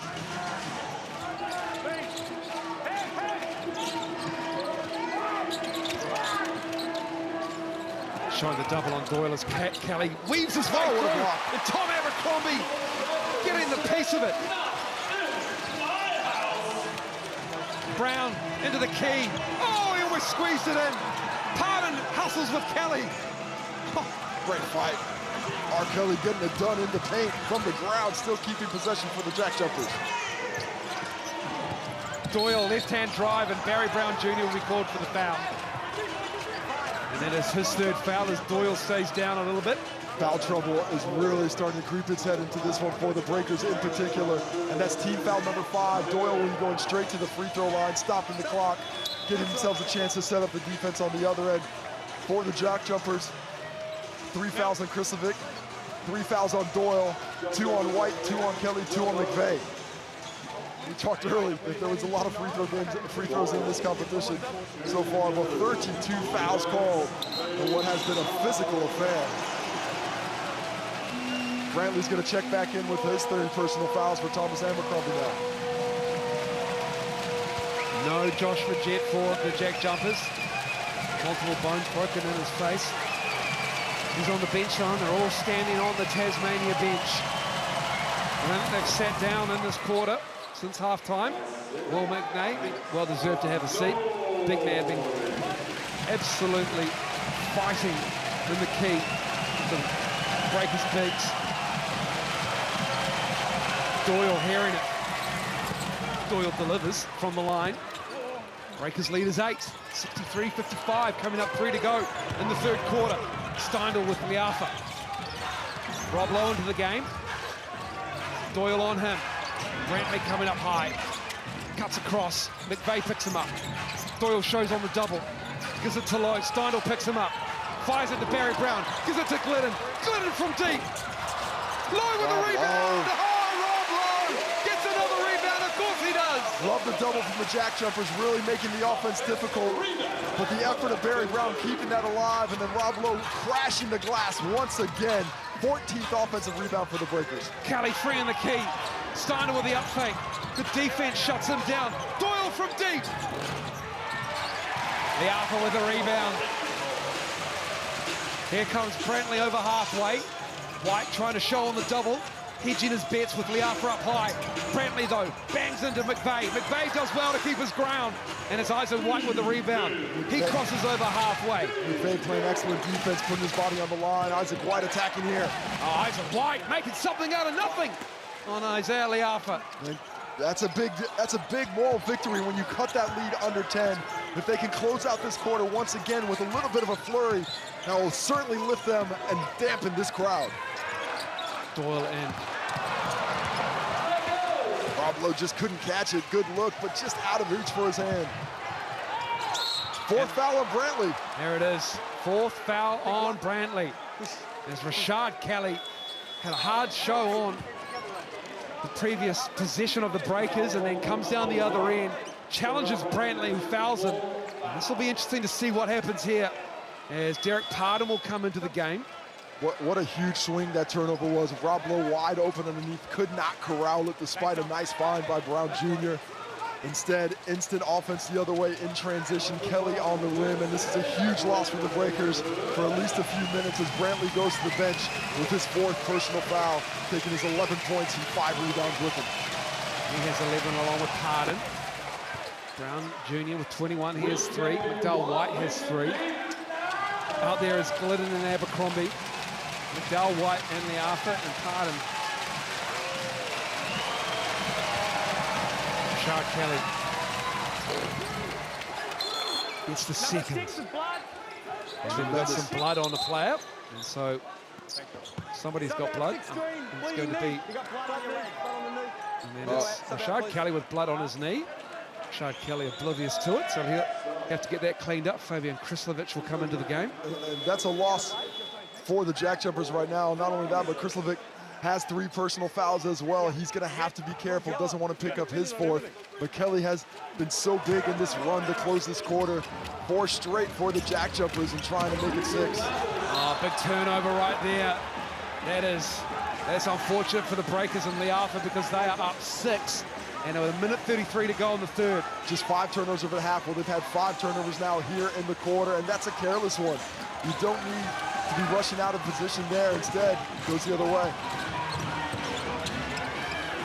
McDonald, Krislovic bats it out. Isaac White has it. Krislovic wants McDowell White on the post. What a fight by Krislovic underneath. Isaac White with Abercrombie. The young buck testing his skills on Tom Abercrombie. Jack McVeigh. Oh my goodness, and a foul underneath on the box out on McVeigh. Jack McVeigh doing Jack McVeigh things. Well, Isaiah Liafa absolutely locked up in a physical battle with him in the mismatch, giving up some size, if not some strength. You see the box out, McVeigh gets down low, he puts the shot up. I don't know why that's a foul. He just didn't really, he jumped up, there wasn't all that contact on the shot itself. Was that foul called on Liafa as well? He was almost out of the play. Love the effort from Jack McVeigh, and he created that opportunity, forces him into the whistle and to the free throw stripe. And a chance to cut this lead that was just double digits all the way down to 4, making the crowd who made the trip from Tasmania pretty happy.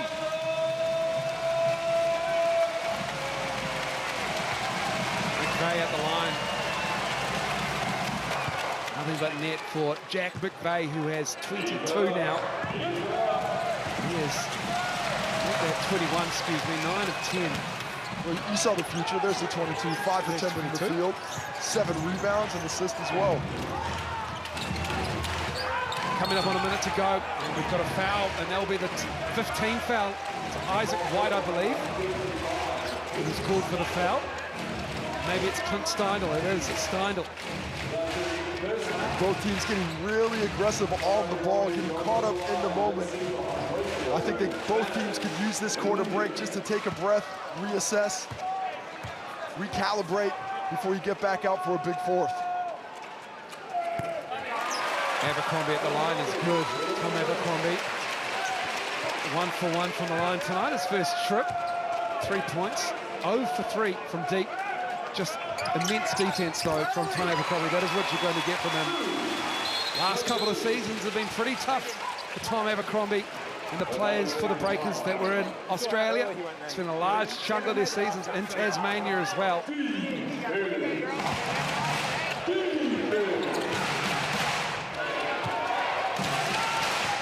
There's Rashard Kelly under a minute to go in this 3rd quarter. Breakers lead is 6. Kelly, can he get the roll? He can, and that's 4 on Derek Pardon. Wow, what a play. Oh, sorry, pardon me, 3 on Derek Pardon. I stirred you wrong, Andrew Mulligan. That's the 3rd personal on Andrew Mulligan. What a drive by Rashard Kelly there. Once again, instant offense checks in. He has been tremendous. I'm using that word a lot today, but tremendous here in the 3rd quarter. 13 points now. The efficiency, 4 for 6 from the field. Pardon lucky.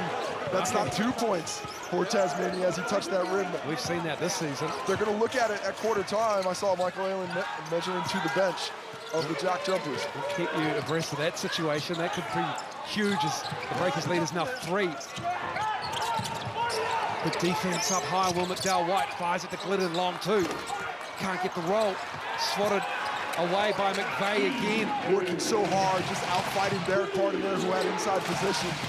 Rashard Kelly going at Pardon, and we got to travel. Rashard Kelly, the defense of Derek Pardon, trying to avoid that 4th foul, did tremendously well. How about that by Derek Pardon on an island against Rashard Kelly as he is trying to put him on skates at times. Really close to the line there with that physicality down low, but does enough. See that arm there? That was close to a whistle there. Kelly, unfortunate not to get that call. Pardon, fortunate that it goes his way. And now this is a small lineup to finish for the Breakers. No bigs, shooting everywhere. They have exactly 24 seconds here to end this 3rd quarter. So Barry Brown waves away the screen. Kenyon is on him. McVeigh comes up high. They need to get out of Barry Brown's hands. He gets it back, though. 6 now. Barry Brown operating with a double team. Glidden from deep. Cam Glidden from the right-hand side. And Tasmania do a tremendous job to shut down that last shot there. Love that double team late. What a heads-up play by Jack McVeigh to force a much more difficult shot than it should have been. 10 minutes to go to see who goes to the championship series. The Breakers with a 3-point lead at Spark Arena.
Welcome back to Spark Arena, 67-64. And Tasmania winning that one, 22-18. And a little bit of 4-2 minutes. If it gets out of hand, Jaden and Dylan Boucher sideline watching this game. Basketball royalty with the Bouchers there. Breakers were up 63-48. What a close by the JackJumpers for that third quarter. Shard Kelly much more active in that quarter as well. Can't get the roll. Barry Brown Jr. pulls down the rebound. Brooke, what did you hear in three-quarter time? Yeah, listened into that Breakers timeout right there and started with X's and O's really quickly, then put the clipboard down and said, this is what we expect, this is why we play the game of basketball. As we see the foul right there, and then looked all of his team in the eye and said, how bad do you want it? This is why we play, go and get it. Tom Abercrombie with great trailer defense there, getting called not for the foul, just with the football. As it ran up, that's defense right there. How about another turnover for the Breakers there, 11th, 6th of the second half, with just 3 in the second half to the JackJumpers. Kelly kicking it out. Brantley's out there with 4 fouls. Oh, Derek Parton swatted it off the cylinder. Heads up play. Derek Parton has done that a couple of times today. These points are becoming ultra important as we come down to the line. Parton, left hand, left it short, gets his own rebound, gets it up, and he's fouled. Breakers will go back to the line. They're 18 of 18 in this game. His work rate is tremendous. Gets the catch. Really nice footwork to get by Kelly. Can't get the finish, but sticks with it once again. He's in double-digit rebounds. That's his 5th offenses, 11 points, 10 rebounds, 5 for 7. There we see him knocking the ball off the rim, sticking with it on the other end. Another step through on the arm is McVeigh. And to the line goes Derek Parton with a 3-point lead.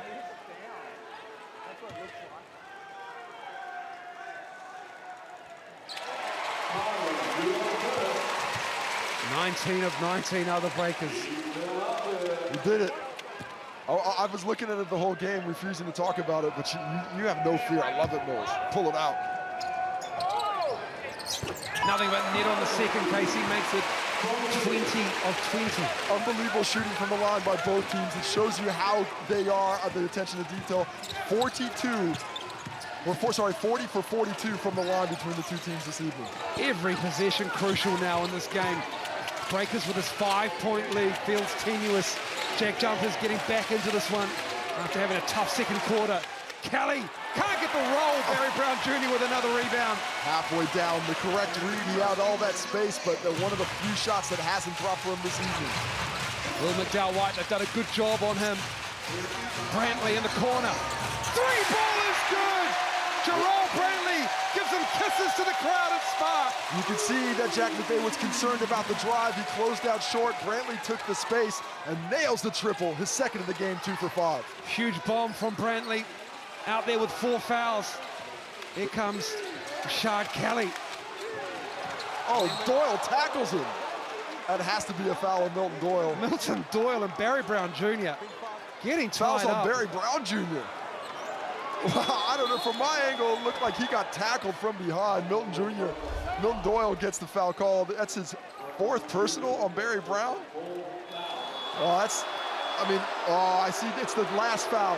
It's incidental content on Doyle, even though he's forced into it. It's the foul on Sean McDonald where he takes out his feet. I couldn't see that from the angle that we were looking at it live, and that to me makes a lot more sense. Incidental contact between Doyle and Barry Brown Jr. there. So Barry Brown Jr. goes to the bench with his 4th personal foul, and so go his 21 points as well. So it will be Tasmania ball, McDonald. Great job by the officials today. This has been a hard-fought game. It is razor tight every single play, and they have done a nice job of making the right call every time. Doyle. White picks him up. Doyle with the left hand. Going for the 3. Brantley with a rebound. Not the offense they wanted. Here comes Brantley over halfway. Looking at McDowell-White cutting. The alpha with Pardon. Down goes Magnay, slips. It's McDowell-White now with the ball. And just a tough entry pass, and Magnay's caught for the hold. Will Magnay picks up foul number 2. Good defense by Tasmania. Once again, they're rotating so well. Doyle does nicely to get out there to McDowell-White. There we see them all locked up.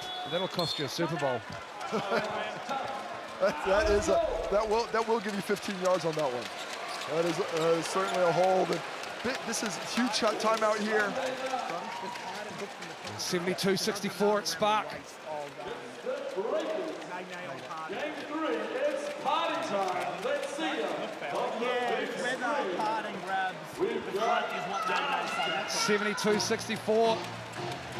So much on the line, so much at stake. Sydney Kings, the reigning champs, waiting for the winner of this one. And this is a huge few minutes here, an 8-point lead. The Breakers starting to push on the precipice. If they can get over the hump, they might pull away.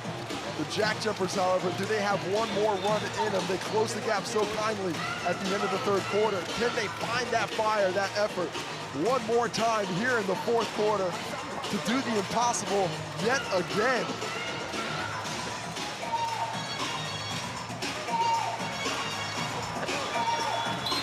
(72-64). Brantley is on the bench with 4. Cody Maoa extolling the virtues of his offensive defense.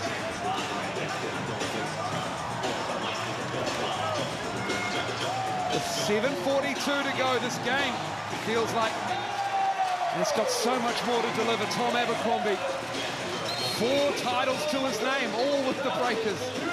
15th season, started as a development player, 2008, grand final MVP, looking to deliver with his defensive prowess. Derek Pardon up high.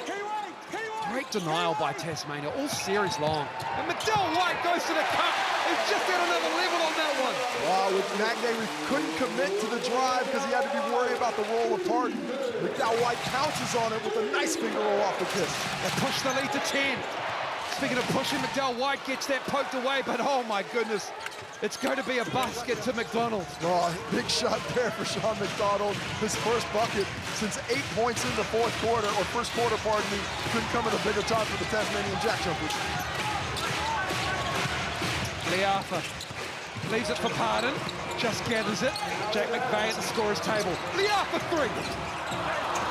Magnay with the board.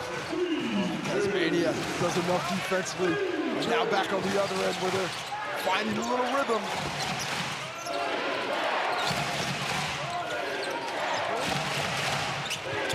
Doyle fires it to McDonald.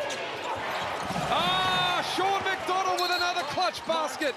Back-to-back buckets again. Early in the game, he hit those back-to-back threes that got Tasmania off to a huge start and a big lead. Well, when they need him late, they're down points. 2 incredible drives to the cup here, finishing with the left hand. The left foot jump, the left hand finish, the awkward angle gets it in. They just haven't sat that Tasmania bench. They did it last year to United as Doyle got a hand on it. Just their second season in the NBL. Looking to go for their second championship series. The after 3 misses again. Breakers settling for a couple of threes. They need to get back on the rim. That's where they found that success. Barry Brown looking to check in. Doyle with the runner. Brantley with the rebound. Rashard Kelly picks them up and puts them down on the floor. Gives them a hard foul. Happy to help them up. Picks up personal foul number 3. Rashard Kelly, Brantley battling all day. The big fellas for both teams are going to be going home and getting an Epsom salt bath because there are going to be some bruises. The liniment in the locker room, possibly some ice bags. Takes another hit, Brantley to the floor. They're wiping up the sweat still to this point. A nice little break for both teams to catch their breath. A 6-point deficit for the JackJumpers with 6 minutes to go. Thanks, boys. A lot of heavy breathing out there. This kind of environment, Casey, where so much is riding on it. I mean, how much of an adrenaline dump do you have to ride out? How much do the legs start feeling heavy? Everything's sort of maybe getting second-guessed somewhat, knowing what's at stake. It's all about the work you put into this point. You're not going to get adrenaline over the line. A season's worth of work in the weight room on the court is what gets you that energy now. Tapped out, but it's going to fall to the Breakers. Abercrombie. 3 JackJumpers around that ball, and they get it. Man, Tasmania is dodging punches. Those are 3 excellent looks the last 3 possessions. Breakers miss them all, still in this one. Doyle with a crossover. Foul him, Pardon, obviously there. That is foul number 4 on Derek Pardon, so the 3 imports for the Breakers have all got 4 fouls. I think he's trying to convince Modi Moore to go for a challenge there, but it doesn't look like it's going to happen. Looked like a foul from this angle. I love the way Doyle holds for it there, and then you see the arm on the forearm there after the ball. A little bit of ball first, but that hang time by Milton Doyle, holding until the last possible second to get that shot off and earn himself another trip to the stripe. He had 23 in game 2. Powered the JackJumpers home. Can he do it again? That is just Doyle's 3rd point of the second half. 2 for 9 from the field. Nervous times on the JJ's bench.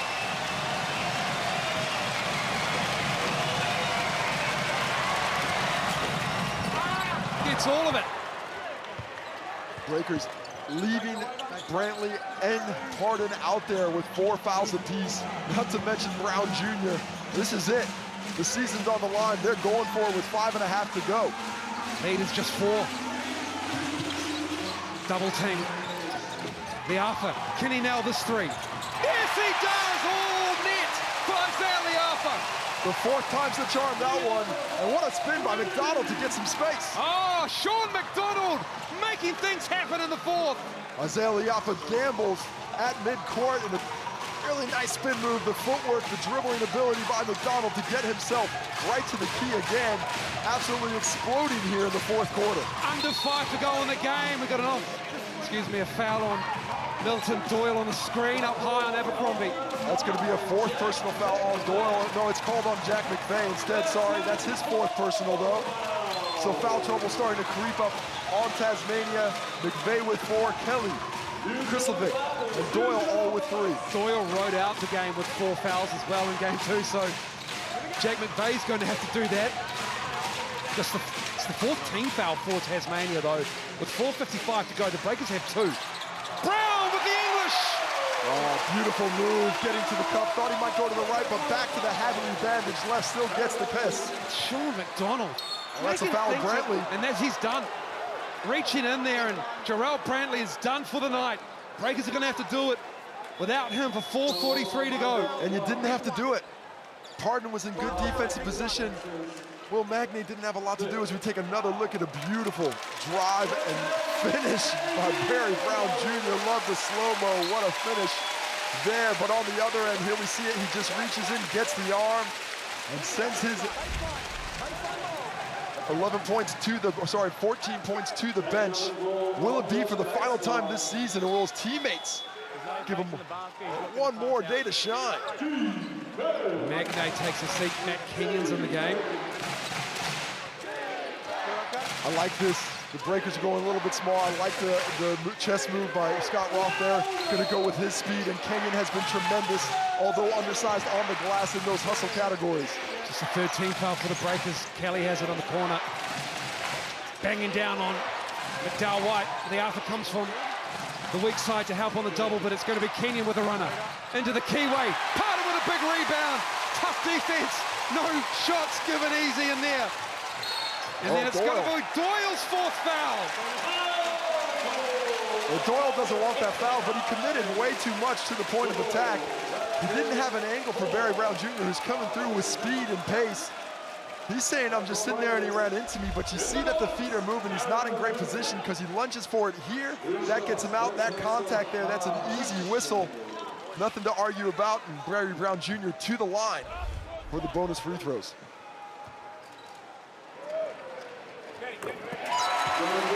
Breakers are perfect, 21 of 21. I don't think they have been perfect ever, let alone in a playoff game. 21 of 21. Incredible, 22 of 22 now. Barry Brown, perfect, 8 of 8. He's 25. Here's Sean McDonald, he's been fantastic. So's Jack McVeigh all game. Kenyon thought about the 3, goes through the key, gives it to Rashad Kelly. Facing up on Tom Abercrombie, who stays with him, kicks it out, 6 to shoot.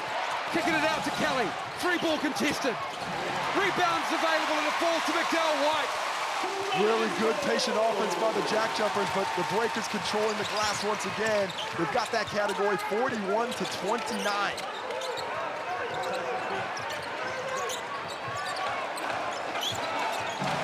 Barry Brown Jr. 3-ball. Bang! Goes Barry! Barry Brown Jr., 28 points, forces the timeout to the JackJumpers. A 12-point lead with 3:42 to go. And Barry Brown Jr. is fired up. This crowd is coming with him after this beautiful shot here.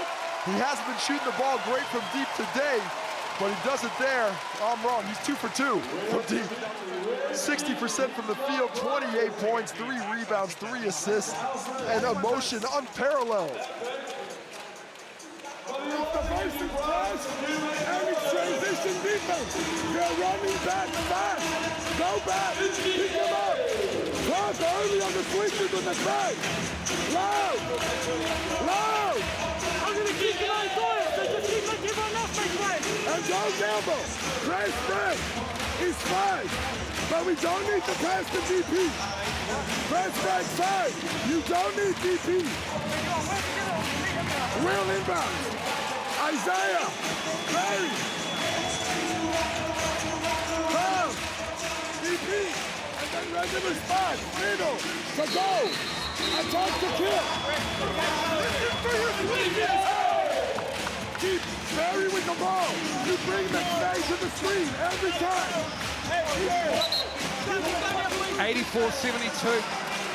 This time last season, they were just watching on the telly. Probably weren't even watching. They'd only won 5 games.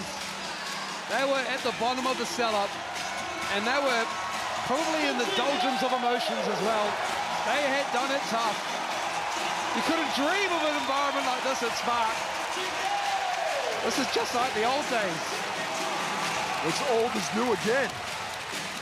The Breakers in pink, making the fans think they got a chance to get to the championship round.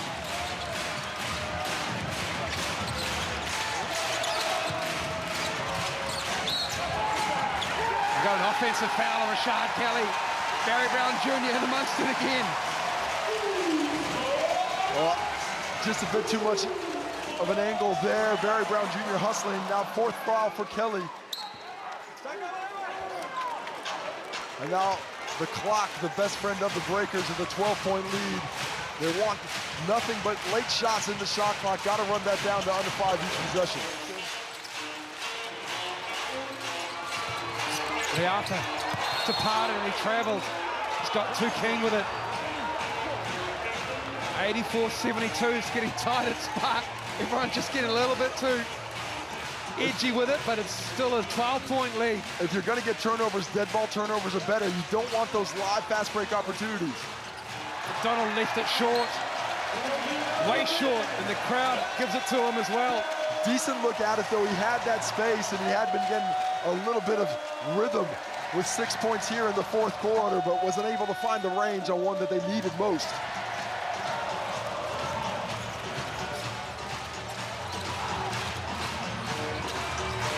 McDowell White, under 3 to go. Barry Brown Jr., it's been his game. 28 for him. Leafa, can he hit another? Almost banked it in. Sean McDonald, can he spark something? Jack McVeigh will try. Leafa's defense, really good on him. McVeigh trying to find Kelly, and he does. He got loose in the key, and he jams it down. The Breakers trying to shut that door, but the 3-point shot will not let them. The JackJumpers continuing to keep their foot in it. McDowell White puts it up for Derek Pardon, and that might just do it for the Breakers. Well, the crowd certainly thinks so, and McDowell White at his best in transition. Does he get the steal? Not quite. Doyle! Pardon with another board. That's 11 now, make it 12 to Derek Pardon. And then that shot's coming up when the JackJumpers pick up the foul on the backcourt. Barry Brown Jr. is going to have a chance for 30 at the free throw line here after we take a look at another White to Pardon connection above the rim, on the rim, right in your living room. The fans are starting to get on their feet. They can feel the excitement. They can taste a championship opportunity against the Sydney Kings waiting for them. Been a tough season for the JackJumpers, fighting to get into position in the playoffs. Tremendous character shown by this squad, time and time again this season. They've come to work every single game and fought through multiple injuries.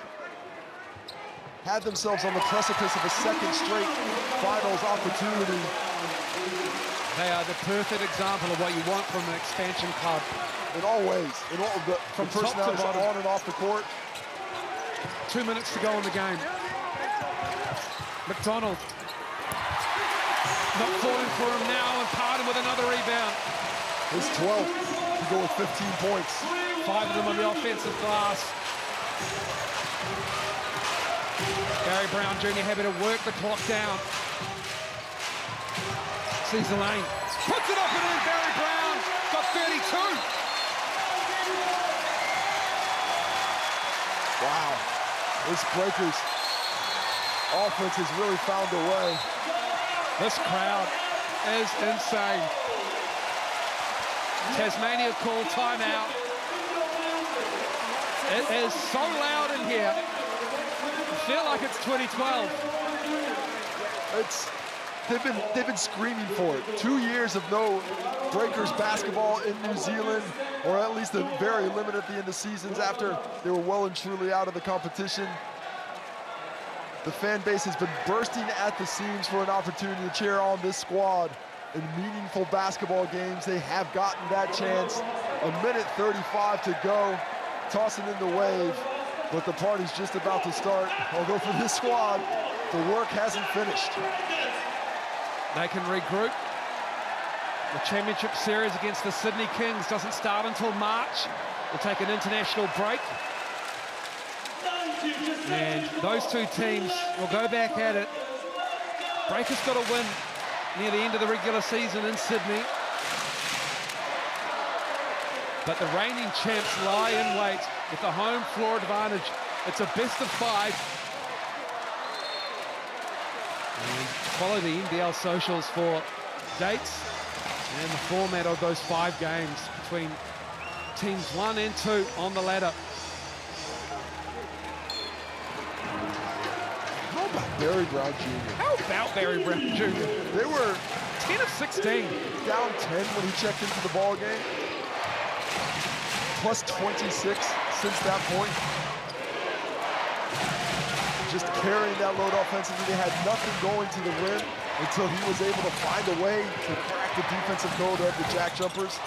Parted with a big rebound again. 13 for him. And here comes the bench unit. Rob Lowe, Rupert, Glidden, McNaught. Well, before those guys get in, there's no doubt about who the player of the game is today. Barry Brown Jr. carrying this load on his back as Will McDowell-White misses the triple. On their feet at Spark Arena, McDowell-White picks up the foul to get the subs in. And Dan Futu, we're going to get Dan Futu a minute. We're going to get 51.7 seconds of him. And the starters and the role players get the love from the Spark Arena crowd. And they're loving it. This is what you play for. This is why fans cheer. They want a chance at cheering on a championship run. The Breakers so far away from that a season ago. On the precipice of a fantastic finals matchup against the Sydney Kings, the juggernaut that is the Kings, tested earlier today.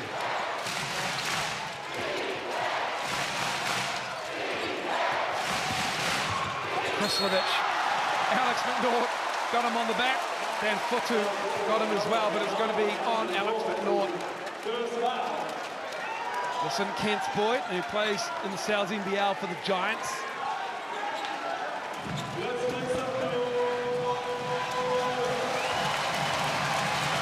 Massive Harry Potter fan.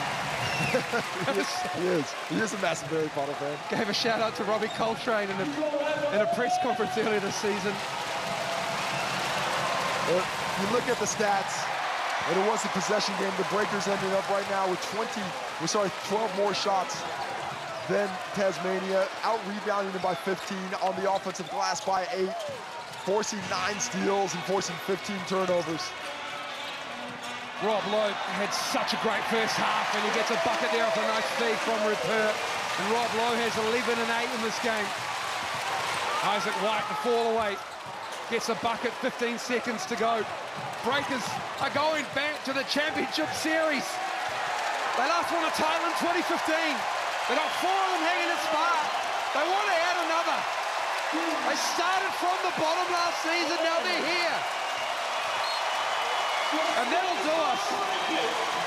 92-77. Commiserations to the JackJumpers. Tremendous season, just their second. But this Breakers team, they have been through it all. Breakers, it's time to celebrate, but it's also time to celebrate an excellent season by the Tasmanian JackJumpers into finals basketball for the second year in a row as an expansion club. A tremendous effort by them, just coming up a little bit short. Could it have been different if Josh Majette had been available? That is a question they will have to end this season asking. But those questions for the Breakers as to where they need to go. Straight to the championship round. That championship series will start in March. A lot of love and respect shown between these two teams. Not a lot of love lost between them on the floor, but nothing but respect off it. These two teams have grinded at each other all season long. It was the one series that the Breakers played 4 times. 3 times for the other 8 teams in the NBL. And the Breakers will huddle up at midcourt. And they will show some love to each other and to the Spark Arena crowd. What a crowd it has been as well. They have been loud. Short turnaround to get the tickets. Nervous times coming into this game for this Breakers organization. The front office, they've done such a great job assembling what was... They made the most changes out of all the teams in the NBL. They only had 4 players return. And what a roster they have put together. They kept it local with New Zealand players. and they brought in 3 outstanding imports, arguably the best import trio in the league. And let's not forget about talking about the coaching staff. That man right there, Morty Moore, spoke about it recently that he was able to do things his way, learn the lessons that he has over the last couple of seasons from some of his coaching heroes. Goes over to Paul Blackwell, former owner of the Breakers. Liz Blackwell as well, so tremendous for this club for so long. And that is an actual happy coach right now. The work's not done, but you've got to enjoy the journey along the way. Absolutely. Soak up the love coming down from the stands at Spark Arena. The job has only just begun now. All smiles around Tom Abercrombie, the veteran. Tom Vodanovic was a championship winner with the Kings last season. He'll go against his old teammates coming up in a couple of weeks' time. Big Sam Timmins and Alex McNaught, 2 players who would have busted a lot of chops. And we'll go now to Brooke Ruscoe. Yeah, I'm with your Foot Locker player of the match, Barry Brown Jr., and you got your boys behind us. Tell us how you're feeling right now. I'm feeling great, man. All we wanted to do was come in here and get a win, and we got it, man. There's no better feeling. Hey, I'm going to come back to you. Come over here. Talk about your boy right here. Man showed up. I heard you say I'm a playoff dog. Tell us about Barry Brown Jr. tonight. Guys, we make big-time plays, and this is what he do. You know what I mean? And the crowd is back, right? This is. We haven't heard this from the Breakers since 2015. You got the dogs back. You got the crowd back in there. How does it feel for you boys too? Nah, it's special. It's a special atmosphere. It's fun to be out here. We got to keep going. That was tough. That was a tough team that you played. Got a big win here, win over Tassie. They did their job. You guys got it done tonight. Yourself in particular, you held it down in the middle. You made that a point tonight? Definitely. I felt like we were kind of timid last game, so had to bring that physicality back. What's the next couple of days look like for you guys? I know you get a little break now because it's the playoff window. What do you guys do over the next couple of days and prepare for Sydney? Man, just get our bodies right, man. Get ready for the next series. You know Sydney's a good team, so we got to come back fighting. All right, it looks like you guys are having fun. I'll let you get back. Congratulations. See you guys in the finals. 51 points between those 3 imports. And the Breakers get the W. Game 1 of the Championship Series final will be in Sydney Friday, March 3rd. We'll take a break at Spark Arena and we'll come back.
Welcome back to Spark Arena. Mody Mo'o and his young family soaking up all the atmosphere here at Spark after getting the job done in game 3. It was tight through 3 quarters, but they managed to get the job done in the 4th. They win 92-77, Casey Frank. Just start to finish, an impressive job. Under the pump early. Let's not forget how they started this game. They were well down. They were being dominated physically. Mody Mo'o challenged them in a timeout, said, listen, we have to, what is this? What are we playing with? We have to lift that intensity. It was answered. Barry Brown Jr., of course, one of the matches that lit that fire. The performance that he came with, 32 points, you can't say enough, but despite who's leading the way, it is a total team effort. Every single person who touched the court today gave so much of themselves and contributed in some way to this victory. They've got to be very happy about the journey that isn't over yet. Let's look at these people just absolutely showing the support for Mody Mo'o and this team. They have waited so long for this moment. It's just great to see. This will be game number 1 on March 3rd, Friday night from Sydney's Kudos Bank Arena. The Sydney Kings and the New Zealand Breakers will go at it. It's a best of 5, and that is the first game of the championship series. And we are looking forward to that. There's been some loyal fans waiting for this moment. Some thought maybe, just maybe, it probably wasn't going to come this quickly, especially after the last couple of seasons. But it is here and it is real. And these fans are loving it. The next generation of Breakers fans getting a taste of what it's like to be in the championship series. And what a moment it is. Sunday night game, and the Breakers get the win, 92-77. We'll say goodbye to our international viewers. We hope you enjoyed the broadcast. For those on Sky Sports, stay with us.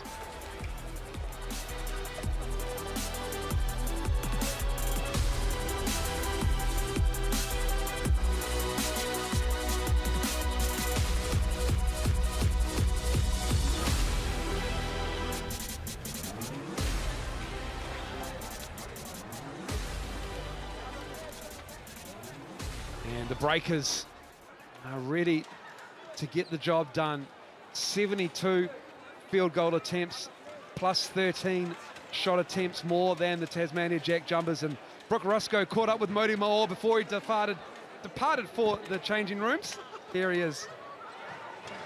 Hey, you wouldn't believe who we have right here, Coach Mody. Hey, congratulations. Let's start with that. How are you feeling right now?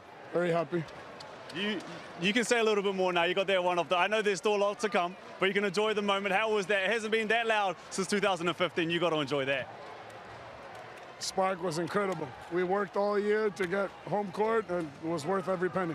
Run us through the year, man, because last year you were a huge part of that. Andrew said started from the bottom, and now we're here. Last 2 years have been tough. You turn it around. You're going back to the finals. Just run us through this. Let's not just say this year. This last 2 years. Let's not. Let's say I'm blessed to have incredible partners everywhere. Management, coaching staff, and players. Made this so much fun. And I was really not ready for this season to end. I really couldn't face them if we didn't get one more practice. So I'm happy I get to see them again. You got that one more. Now you can enjoy the moment, but you know job's not done. Tough competitors coming up. You got Sydney on the way. How do you guys gear up? It's a weird one. You got a little bit of a break now. How do you guys gear up for the Kings? The break is a weird one, and it's something to think about and plan the right way around. Sydney are the benchmark. Been the best team in the league all year. We'll give it our best shot. Coach, I'll let us sink in. Congratulations. You're going back to the finals. Thank you very much. Oh my, Mody Mo'o smiled at the end of an interview. I love him. He's been so good. He's been highly entertaining watching you and Brooke have these exchanges throughout the season, but what a job he has done. I'll tell you what, I've had some tough interviews with coaches this year, but the 2 today, Scott Roth and Mody Mo'o, might have been some of the more difficult ones I've done, but you know, they play it close to the vest. It means so much to them. They put so much of themselves in these playing plans, into their players, into every aspect of the season that comes along. So when you reach a goal that you've been striving for all season long, it is a sense of relief, but the job's not done. You have to find a way to reassess, relock in, and that break will help for that in some ways. In other ways, it's going to be difficult to try and keep the momentum you've got, but a great chance for these bodies to heal up, to get yourself to full strength before you're bouncing right back into the game. Congratulations to Simon Edwards and the front office staff of the Breakers. They put on such a great product here at Spark Arena and other venues like Trust Arena as well. And They have been rewarded with a team on the floor that has been superb throughout the regular season. They've had their share of injuries and adversity as well, but they've been able to get to everything together as a cohesive unit. And one of the main reasons is the captain, and he's with Brooke Rusko right now with his 3 kids. At the very end, I saw you put your hands up, you looked at the crowd, and I was like, yeah, back where we belong. Yeah, no, it took until, I think, 30 seconds or something left. I think we came back enough that timeout, and they made some subs, and I started sinking in there. It's pretty special feeling to get back to the finals. We're sinking over this next week. Awesome feeling, so proud of everyone, ready to get a couple more. You know how loud it can get in there, and we were just talking about this before. It hasn't been that loud here since 2015. How are you feeling right now? I know it hasn't fully sunk in, but it's been a long couple of years. Think about the 2 years away. You were last year, and now you're going back to the finals against the Kings. Yeah, no, as I said, it'll sink in a little bit more as we go along and get into this finals process, but it's a pretty special feeling to come full circle after everything that's happened these last couple of years. You know, a huge amount of ups and downs and roller coasters for the team and for me personally as well. So, you know, to get back to the stage and lead the Breakers into another final series is absolutely awesome. Speaking of leading, Coach Modi, first year on the job, run us through what it's been like being under him, under his tutelage. It looks like the crowd loves him. He's a hard man, but when he gets it right, he seems like he rewards you. Yeah, look, he's not an easy coach to play for, but we like that because we like doing hard things. That's how you get better. That's what he demands of us, and he's done a fantastic job. We just had a tackle down here. A fantastic job of leading us, you know, from the outset and demanding at the absolute best of us. He gave us an absolute serving yesterday in our video session, which was much needed, and we came out and responded the right way. I'll let you get out of here because I know the kids are here, but before you go, just run us through the Kings and how you guys get ready for that. You know better than anyone else in this building, your number is going to hang up in those rafters before it's all said and done. But how do you guys gear up? Enjoy the moment and then get ready for the Kings. Yeah, look, we're obviously going to enjoy this. We have, you know, I'm not sure how long it is, 8 days or something before game 1. So, you know, enjoy what we've accomplished. But, you know, heck of a challenge defending champs. Sydney, who are a completely different outfit to Tasmania and how they play and how we'll have to prepare and execute. But we're ready for the challenge. Safe to say no Tall Blacks duties? Not this time. Hey, good luck in the finals. Congratulations. All right, cheers. Come on, guys. Congratulations to Tom Abercrombie. He's been there since 2008. 3 kids with him as well. It's a family affair here at Breakers HQ, and Brooke Rusko with one of the great next stars of this league, Ryan Ripper. What a massive future he's got, but he's going to go for a championship, Brooke. That's right, he is going for a championship. You must feel good at this point. There was a chance where you were going to go back to France and just heal up. You stayed, your stock was rising in the NBA draft, and now you're going off to the NBL finals. How are you feeling? It's unbelievable. So I'm very, very happy, and yeah, very proud of this team, and unbelievable to play the finals. Run us through this team. It seems like a close-knit team. You're so young to be a part of a professional league where you get a crowd like this. You're a long way from home. They made you feel like you're at home, one of the team members. How's it been being a part of the Breakers?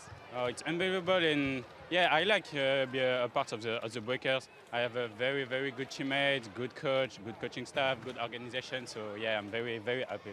Well, congratulations. You're going to the finals, and all the best with your future. NBA on the way. Thank you very much. Bye. Awesome work, Brooke. Thank you very much to Ryan Ripper as well. He is an outstanding young prospect. He has got so many big things ahead of him. But just kudos to his work ethic and the coaching staff that have worked so hard on his development. Such a hard thing to juggle with Modi Malloy and his staff.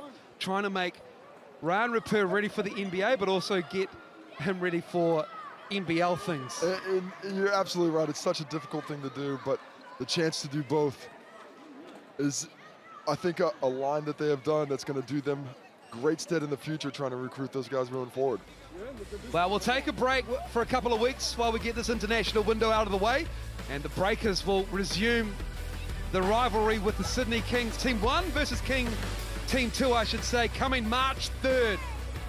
And until then, thank you so much for watching. We hope you enjoyed it. What a ride it has been.